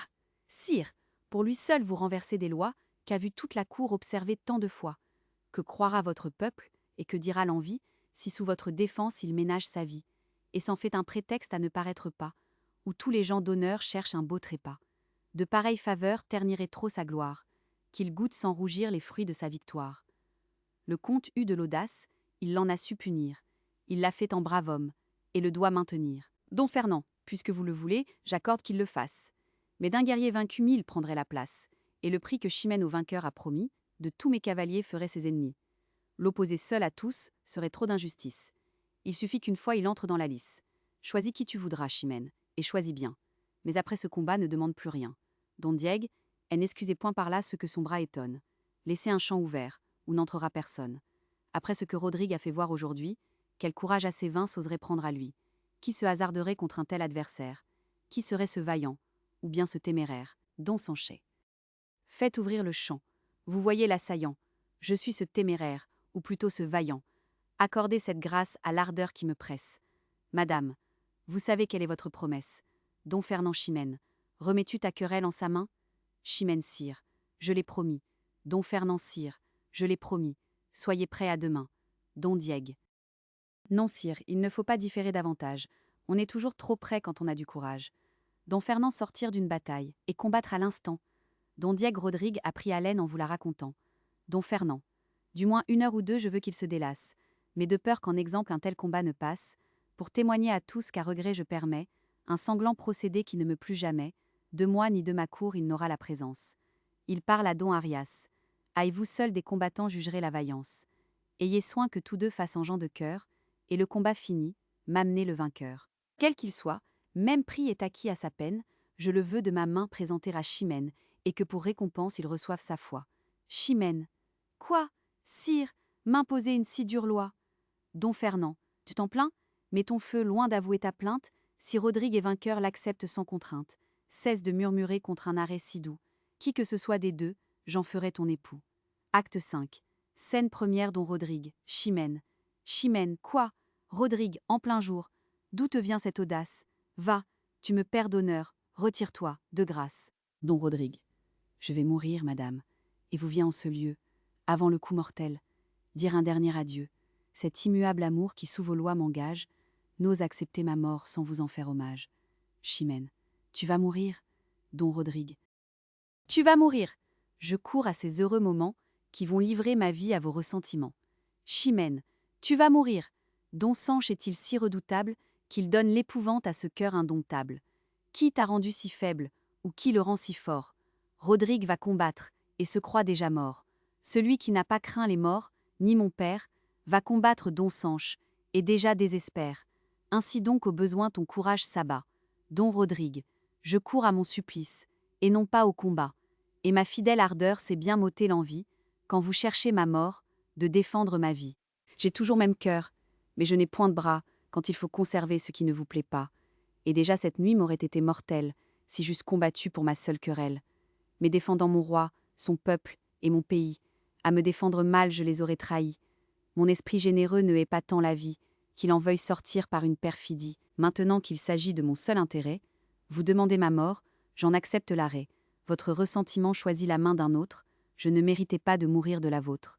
On ne me verra point en repousser les coups. Je dois plus de respect à qui combat pour vous. Et ravi de penser que c'est de vous qu'ils viennent, Puisque c'est votre honneur que ces armes soutiennent, je vais lui présenter mon estomac ouvert, adorant en sa main la vôtre qui me perd. Chimène. Si d'un triste de voir la juste violence, qui me fait malgré moi poursuivre ta vaillance, prescrit à ton amour une si forte loi, qu'il te rend sans défense à qui combat pour moi. En cet aveuglement ne perds pas la mémoire, qu'ainsi que de ta vie il y va de ta gloire, et que dans quelque éclat que Rodrigue ait vécu, quand on le saura mort, on le croira vaincu. Ton honneur t'est plus cher que je ne te suis cher, puisqu'il trempe tes mains dans le sang de mon père, et te fait renoncer, malgré ta passion, à l'espoir le plus doux de ma possession. Je t'envoie cependant faire si peu de compte, que sans rendre combat, tu veux qu'on te surmonte. Quelle inégalité ravale ta vertu. Pourquoi ne l'as-tu plus, ou pourquoi l'avais-tu? Quoi, n'es-tu généreux que pour me faire outrage? S'il ne faut m'offenser, n'as-tu point de courage? Et traites-tu mon père avec tant de rigueur, qu'après l'avoir vaincu tu souffres un vainqueur? Va, sans vouloir mourir, laisse-moi te poursuivre, et défends ton honneur, si tu ne veux plus vivre. Don Rodrigue. Après la mort du comte et les mauvaises défaits, faudrait-il à ma gloire encore d'autres effets? Elle peut dédaigner le soin de me défendre. On sait que mon courage ose tout entreprendre, que ma valeur peut tout, et que dessous les cieux, auprès de mon honneur, rien ne m'est précieux. Non, non, en ce combat, quoi que vous veuillez croire, Rodrigue peut mourir sans hasarder sa gloire, sans qu'on l'ose accuser d'avoir manqué de cœur, sans passer pour vaincu, sans souffrir un vainqueur. On dira seulement, il adorait Chimène. Il n'a pas voulu vivre et mériter sa haine. Il a cédé lui-même à la rigueur du sort qui forçait sa maîtresse à poursuivre sa mort. Elle voulait sa tête, et son cœur magnanime, s'il l'en eût refusé, eût pensé faire un crime. Pour venger son honneur, il perdit son amour. Pour venger sa maîtresse, il a quitté le jour, préférant, quelque espoir qu'eût son âme asservie, son honneur à Chimène, et Chimène à sa vie. Ainsi donc vous verrez ma mort en ce combat, loin d'obscurcir ma gloire, en rehausser l'éclat, et cet honneur suivra mon trépas volontaire, que tout autre que moi n'eût pu vous satisfaire. Chimène, puisque pour t'empêcher de courir au trépas, ta vie et ton honneur sont de faibles appâts, si jamais je t'aima, cher Rodrigue, en revanche, défends-toi maintenant pour m'ôter à Don Sanche, combat pour m'affranchir d'une condition qui me donne à l'objet de mon aversion. Te dirai-je encore plus, va, songe à ta défense, pour forcer mon devoir, pour m'imposer silence. Et si tu sens pour moi ton cœur encore épris, sors vainqueur d'un combat dont Chimène est le prix. Adieu, ce mot lâché me fait rougir de honte. Don Rodrigue, est-il quelque ennemi qu'à présent je ne dompte? Paraissez, Navarrais, Morez et Castillans, et tout ce que l'Espagne a nourri de vaillants, unissez-vous ensemble, et faites une armée, pour combattre une main de la sorte animée. Joignez tous vos efforts contre un espoir si doux. Pour en venir à bout, c'est trop peu que de vous. Scène 2. L'infante. T'écouterai-je encore? Respect de ma naissance, qui fait un crime de mes feux? T'écouterai-je, amour, dont la douce puissance, contre ce fier tyran fait révolter mes vœux? Pauvre princesse, auquel des deux dois-tu prêter obéissance? Rodrigue, ta valeur te rend digne de moi, mais pour être vaillant, tu n'es pas fils de roi. Impitoyable sort, dont la rigueur sépare ma gloire d'avec mes désirs. Est-il dit que le choix d'une vertu si rare coûte à ma passion de si grands déplaisirs? Ô cieux, à combien de soupirs faut-il que mon cœur se prépare, si jamais il n'obtient sur un si long tourment, ni d'éteindre l'amour, ni d'accepter l'amant? Mais c'est trop de scrupules, et ma raison s'étonne, du mépris d'un si digne choix. Bien qu'au monarque seul ma naissance me donne, Rodrigue, avec honneur je vivrai sous tes lois. Après avoir vaincu deux rois, pourrais-tu manquer de couronne? Et ce grand nom de Cid que tu viens de gagner, ne fait-il pas trop voir sur qui tu dois régner? Il est digne de moi, mais il est à Chimène. Le don que j'en ai fait me nuit. Entre eux la mort d'un père a si peu mis de haine, que le devoir du sang à regret le poursuit. Ainsi n'espérons aucun fruit de son crime, ni de ma peine, puisque pour me punir le destin a permis que l'amour dure même entre deux ennemis. Scène 3. Léonore, Helmfante.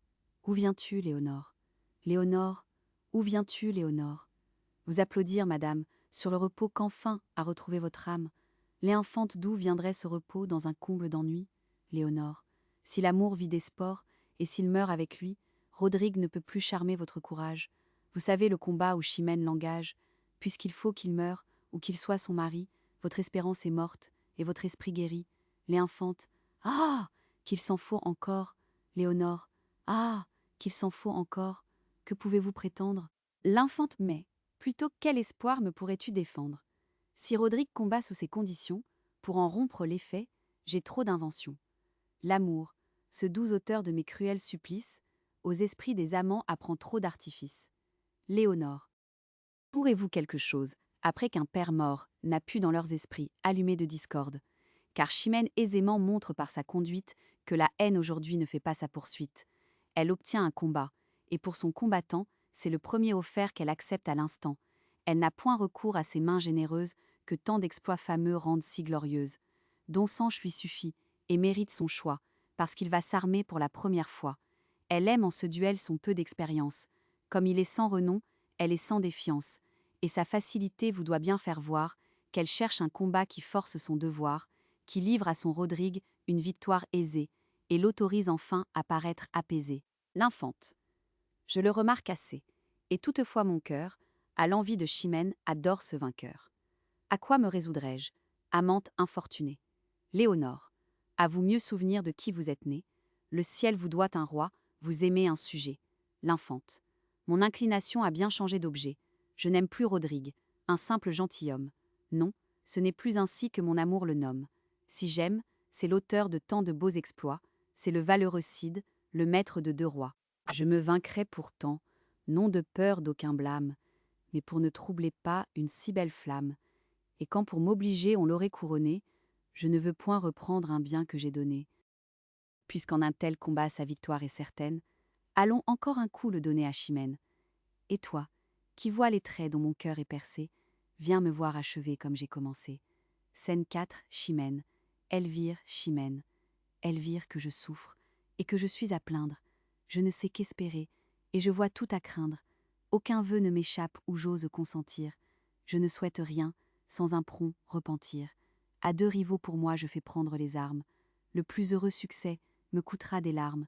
Et quoi qu'en ma faveur en ordonne le sort, mon père est sans vengeance, ou mon amant est mort. Elvire. D'un et d'autre côté, je vous vois soulagé. Ou vous avez Rodrigue, ou vous êtes vengé. Et quoi que le destin puisse ordonner de vous, il soutient votre gloire, et vous donne un époux. Chimène. Quoi? L'objet de ma haine ou de tant de colère, l'assassin de Rodrigue, ou celui de mon père. De tous les deux côtés on me donne un mari, encore tout un du sang, que j'ai le plus chéri. De tous les deux côtés mon âme se rebelle, je crains plus que la mort la fin de ma querelle. Allez, vengeance, amour, qui troublez mes esprits. Vous n'avez point pour moi de douceurs à ce prix. Et toi, puissant moteur du destin qui m'outrage, termine ce combat sans aucun avantage, sans faire aucun des deux ni vaincu ni vainqueur. Elvire, ce serait vous traiter avec trop de rigueur. Ce combat pour votre âme est un nouveau supplice, s'il vous laisse obliger à demander justice, à témoigner toujours ce haut ressentiment, et poursuivre toujours la mort de votre amant. Madame, il vaut bien mieux que sa rare vaillance, lui couronnant le front, vous impose silence, que la loi du combat étouffe vos soupirs, et que le roi vous force à suivre vos désirs. Chimène, quand il sera vainqueur, crois-tu que je me rende?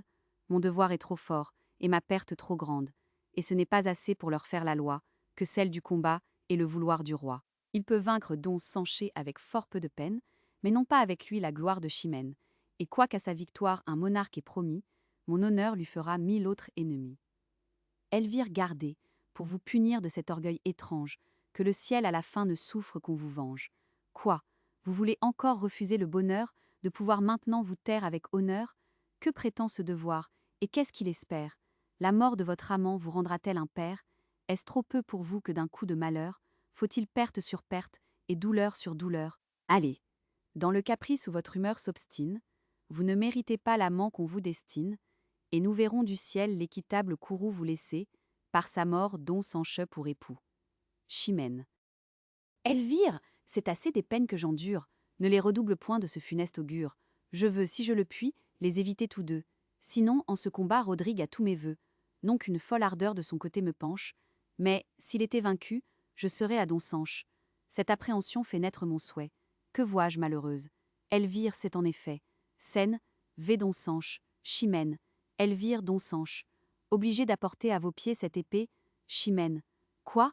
Du sang de Rodrigue encore toute trempée? Perfide, oses-tu bien te montrer à mes yeux, après m'avoir ôté ce que j'aimais le mieux? Éclate, mon amour, tu n'as plus rien à craindre, mon père est satisfait, cesse de te contraindre. Un même coup a mis ma gloire en sûreté, mon âme au désespoir, ma flamme en liberté. Don Sanche, d'un esprit plus rassis, Chimène, d'un esprit plus rassis, tu me parles encore, exécrable assassin d'un héros que j'adore? Va, tu l'as pris en traître. Un guerrier si vaillant n'eût jamais succombé sous un tel assaillant. N'espère rien de moi, tu ne m'as point servi. En croyant me venger, tu m'as ôté la vie. Don Sanché. Étrange impression, qui loin de m'écouter, Chimène, veux-tu que de sa mort je t'écoute vanter, que j'entende à loisir avec quelle insolence tu peindras son malheur, mon crime et ta vaillance? Sensei, Don Fernand, Don Diègue, Don Arias, Don Sanché, Don Aloncé, Chimène, Elvire Chimène. Sire, il n'est plus besoin de vous dissimuler ce que tous mes efforts ne vous ont pu sceller. J'aimais, vous l'avez su, mais, pour venger mon père, j'ai bien voulu proscrire une tête si chère. Votre Majesté, sire, elle-même a pu voir comme j'ai fait céder mon amour au devoir. Enfin Rodrigue est mort, et sa mort m'a changé, d'implacable ennemi en amant affligé. J'ai dû cette vengeance à qui m'a mise au jour, et je dois maintenant ses pleurs à mon amour. Don Sanche m'a perdu en prenant ma défense, et du bras qui me perd je suis la récompense. Sire, si la pitié peut émouvoir un roi, de grâce, révoquez une si dure loi. Pour prix d'une victoire où je perds ce que j'aime, je lui laisse mon bien, qu'il me laisse à moi-même, qu'en un cloître sacré je pleure incessamment, jusqu'au dernier soupir, mon père et mon amant, Don Diègue. Enfin elle aime, sire, et ne croit plus un crime, d'avouer par sa bouche un amour légitime. Don Fernand Chimène, sors d'erreur, ton amant n'est pas mort, et Don Sanche vaincu t'a fait un faux rapport. Don Sanche. Sire, un peu trop d'ardeur, malgré moi la déçue, je venais du combat lui raconter l'issue, ce généreux guerrier dont son cœur est charmé. Ne crains rien, m'a-t-il dit, quand il m'a désarmé. Je laisserai plutôt la victoire incertaine que de répandre un sang hasardé pour Chimène. Mais puisque mon devoir m'appelle auprès du roi, va de notre combat l'entretenir pour moi, de la part du vainqueur lui porter ton épée. Sire, j'y suis venu, cet objet l'a trompé. Elle m'a cru vainqueur, me voyant de retour, et soudain sa colère a trahi son amour, avec tant de transport et tant d'impatience, que je n'ai pu gagner un moment d'audience. Pour moi, bien que vaincu, je me répute heureux. Et malgré l'intérêt de mon cœur amoureux, perdant infiniment, j'aime encore ma défaite, qui fait le beau succès d'une amour si parfaite. Don Fernand, ma fille, il ne faut point rougir d'un si beau feu, ni chercher les moyens d'en faire un désaveu. Une louable honte en vain t'en sollicite. Ta gloire est dégagée, et ton devoir est quitte. Ton père est satisfait, et c'était le venger, que mettre tant de fois ton Rodrigue en danger. Tu vois comme le ciel autrement en dispose.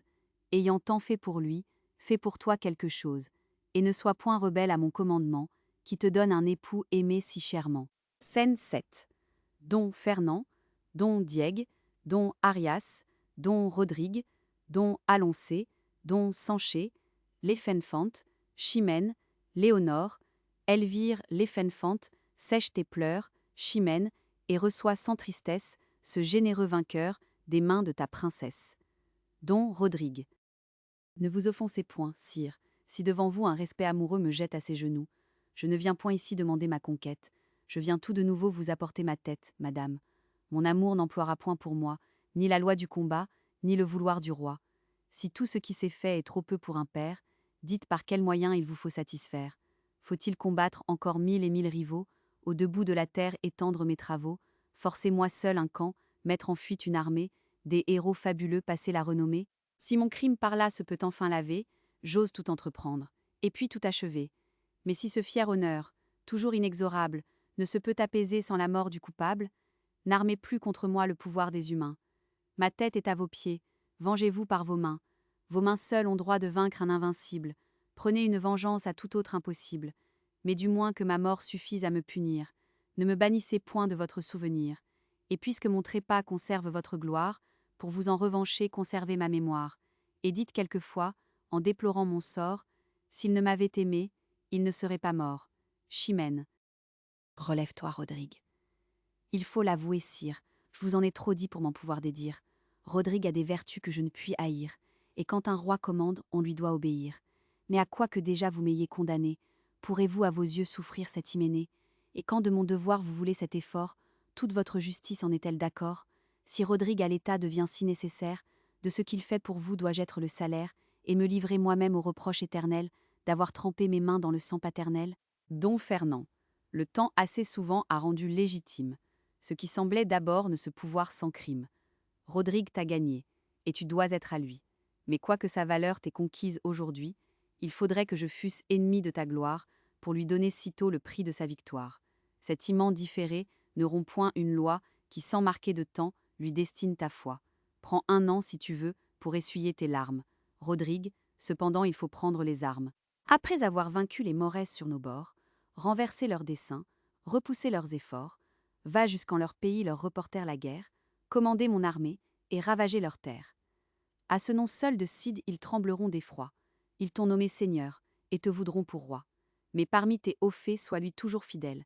Reviens-en, s'il se peut, encore plus digne d'elle. Et par tes grands exploits, fais-toi si bien priser qu'il lui soit glorieux alors de t'épouser. Don Rodrigue. Pour posséder Chimène, et pour votre service, que peut-on m'ordonner que mon bras n'accomplisse? Quoiqu'absent de ses yeux il me faille endurer, sire, ce m'est trop d'heures de pouvoir espérer. Don Fernand espère en ton courage, espère en ma promesse, et possédant déjà le cœur de ta maîtresse, pour vaincre un point d'honneur qui combat contre toi, laisse faire le temps, ta vaillance et ton roi. Examen. Ce poème a tant d'avantages du côté du sujet et des pensées brillantes dont il est semé, que la plupart de ses auditeurs n'ont pas voulu voir les défauts de sa conduite, et ont laissé enlever leur suffrage au plaisir que leur a donné sa représentation. Bien que ce soit celui de tous mes ouvrages réguliers où je me suis permis le plus de licences, il passe encore pour le plus beau auprès de ceux qui ne s'attachent pas à la dernière sévérité des règles, et depuis 50 ans qu'il tient sa place sur nos théâtres, l'histoire ni l'effort de l'imagination n'y ont rien fait voir qui en ait effacé l'éclat. Aussi a-t-il les 2 grandes conditions que demande Aristote aux tragédies parfaites, et dont l'assemblage se rencontre si rarement chez les anciens ni chez les modernes. Il les assemble même plus fortement et plus noblement que les espèces que pose ce philosophe.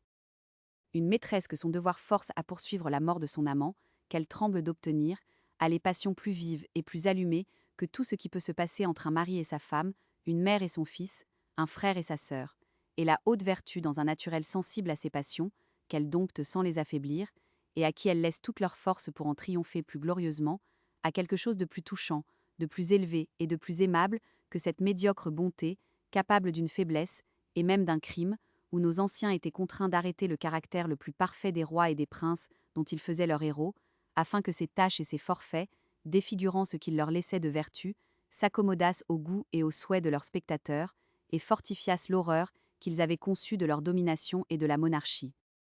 Rodrigue suit ici son devoir sans rien relâcher de sa passion.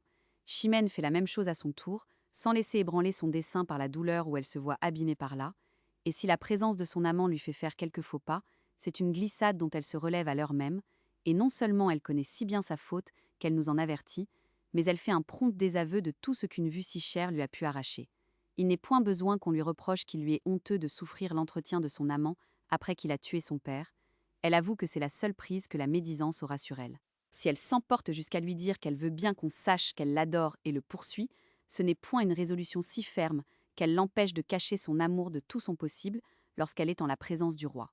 S'il lui échappe de l'encourager au combat contre Don Sanche par ses paroles, elle ne se contente pas de s'enfuir de honte au même moment, mais sitôt qu'elle est avec Elvire, à qui elle ne déguise rien de ce qui se passe dans son âme, et que la vue de ce cher objet ne lui fait plus de violence, elle forme un souhait plus raisonnable, qui satisfait sa vertu et son amour tout ensemble, et demande au ciel que le combat se termine. Si elle ne dissimule point qu'elle penche du côté de Rodrigue, de peur d'être à Don Sanché, pour qui elle a de l'aversion, cela ne détruit point la protestation qu'elle a faite un peu auparavant, que malgré la loi de ce combat et les promesses que le roi a faites à Rodrigue, elle lui fera 1000 autres ennemis s'il en sort victorieux. Ce grand éclat même qu'elle laisse faire à son amour après qu'elle le croit mort, est suivi d'une opposition vigoureuse à l'exécution de cette loi qui la donne à son amant, et elle ne se tait qu'après que le roi l'a différée, et lui a laissé lieu d'espérer qu'avec le temps, il y pourra survenir quelque obstacle. Je sais bien que le silence passe d'ordinaire pour une marque de consentement, mais quand les rois parlent, c'en est une de contradiction.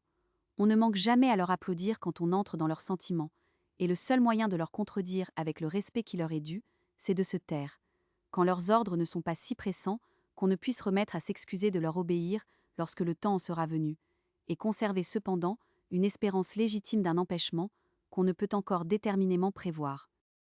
Il est vrai que dans ce sujet il faut se contenter de tirer Rodrigue de péril, sans le pousser jusqu'à son mariage avec Chimène. Il est historique, et a plu en son temps, mais bien sûrement il déplairait aux nôtres. Et j'ai peine à voir que Chimène y consente chez l'auteur espagnol, bien qu'il donne plus de 3 ans de durée à la comédie qu'il en a faite.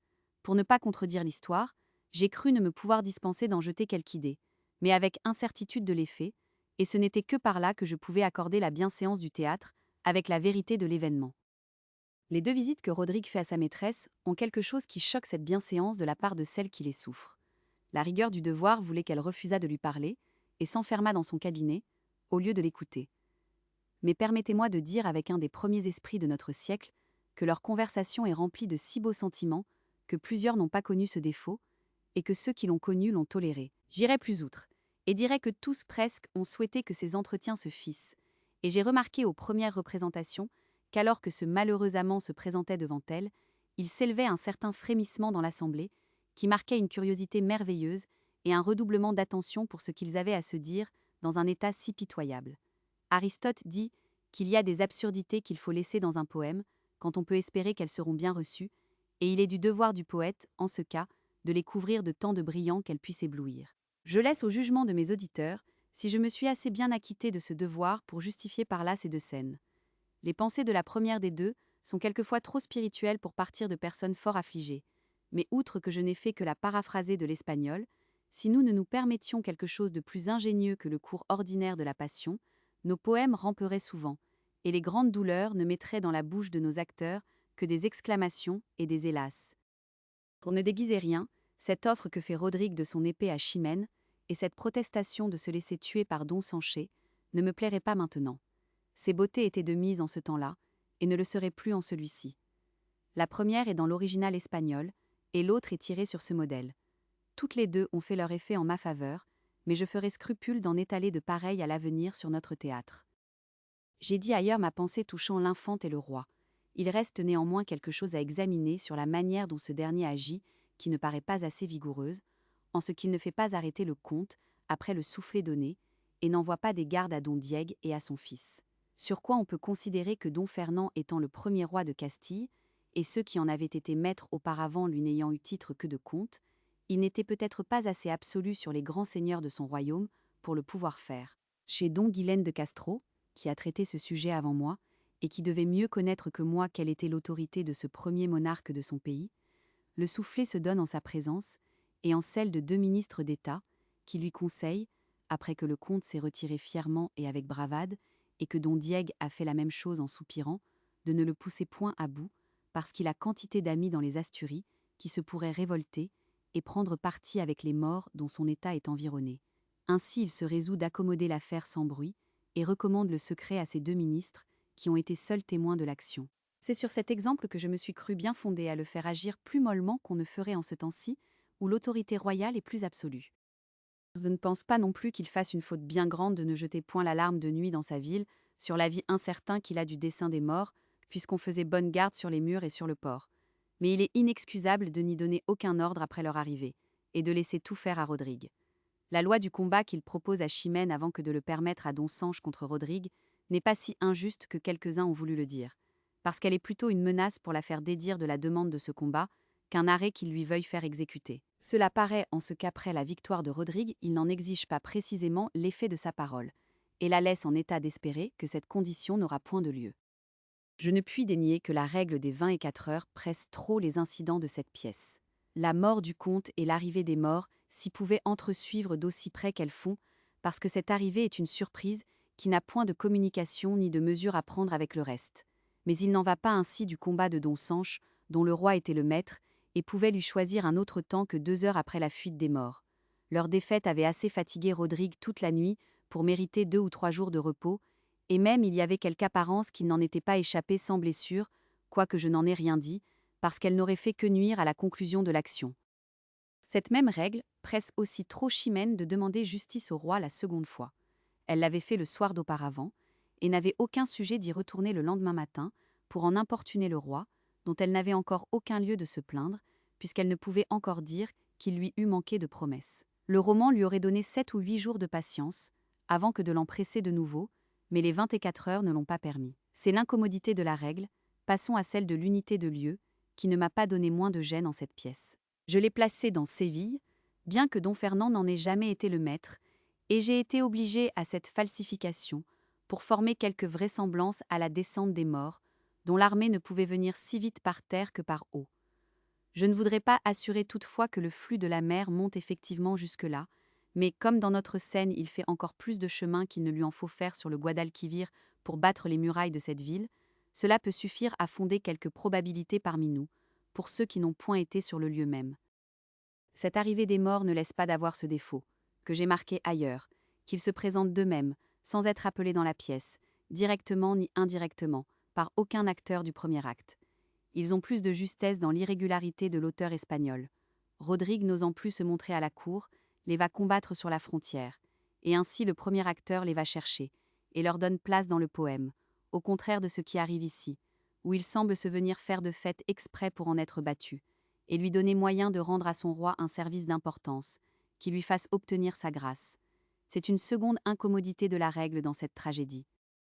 Tout s'y passe donc dans Séville, et garde ainsi quelque espèce d'unité de lieu en général, mais le lieu particulier change de scène en scène, et tantôt c'est le palais du roi, tantôt l'appartement de l'infante, tantôt la maison de Chimène, et tantôt une rue ou place publique. On le détermine aisément pour les scènes détachées, mais pour celles qui ont leur liaison ensemble, comme les 4 dernières du premier acte, il est malaisé d'en choisir un qui convienne à toutes. Le comte et Don Diègue se querellent au sortir du palais.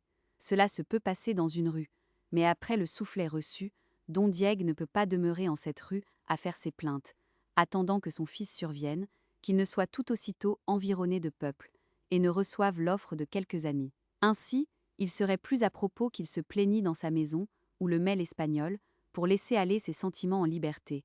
Mais en ce cas, il faudrait délier les scènes comme il a fait. En l'état où elles sont ici, on peut dire qu'il faut quelquefois aider au théâtre, et suppléer favorablement ce qui ne s'y peut représenter. 2 personnes s'y arrêtent pour parler, et quelquefois il faut présumer qu'ils marchent, ce qu'on ne peut exposer sensiblement à la vue, parce qu'ils échapperaient aux yeux avant que d'avoir pu dire ce qu'il est nécessaire qu'ils fassent savoir à l'auditeur. Ainsi, par une fiction de théâtre, on peut s'imaginer que Don Diègue et le comte, sortant du palais du roi, avancent toujours en se querellant, et sont arrivés devant la maison de ce premier, lorsqu'il reçoit le soufflet, qui l'oblige à y entrer pour y chercher du secours. Si cette fiction poétique ne vous satisfait point, laissons-le dans la place publique, et disons que le concours du peuple autour de lui, après cette offense, et les offres de service que lui font les premiers amis qui s'y rencontrent, sont des circonstances que le roman ne doit pas oublier, mais que ces menues actions ne servant de rien à la principale, il n'est pas besoin que le poète s'en embarrasse sur la scène. Horace l'en dispense par ses vers. Hoc amet, hoc spernat promissi carminis octor, plerac negligat, et ailleurs, semper adeventum festinet. C'est ce qui m'a fait négliger, au 3e acte, de donner à Don Diègue, pour aide à chercher son fils, aucun des 500 amis qu'il avait chez lui. Il y a grande apparence que quelques-uns d'eux l'y accompagnaient, et même que quelques autres le cherchaient pour lui d'un autre côté.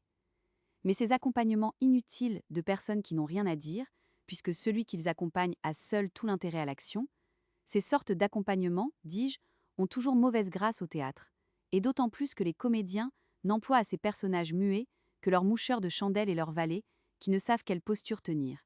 Les funérailles du comte étaient encore une chose fort embarrassante, soit qu'elles se soient faites avant la fin de la pièce, soit que le corps ait demeuré en présence dans son hôtel, attendant qu'on y donnât ordre. Le moindre mot que j'en eusse laissé dire, pour en prendre soin, eût rompu toute la chaleur de l'attention, et rempli l'auditeur d'une fâcheuse idée.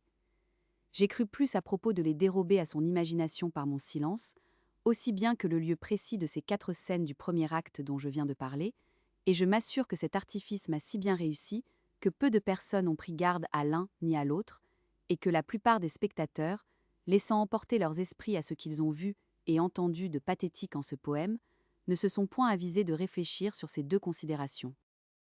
J'achève par une remarque sur ce que dit Horace, que ce qu'on expose à la vue touche bien plus que ce qu'on apprend que par un récit. C'est sur quoi je me suis fondée pour faire voir le soufflet que reçoit Don Diègue, et cacher aux yeux la mort du comte, afin d'acquérir et conserver à mon premier acteur l'amitié des auditeurs, si nécessaire pour réussir au théâtre. L'indignité d'un affront fait à un vieillard, chargé d'années et de victoires, les jette aisément dans le parti de l'offensé.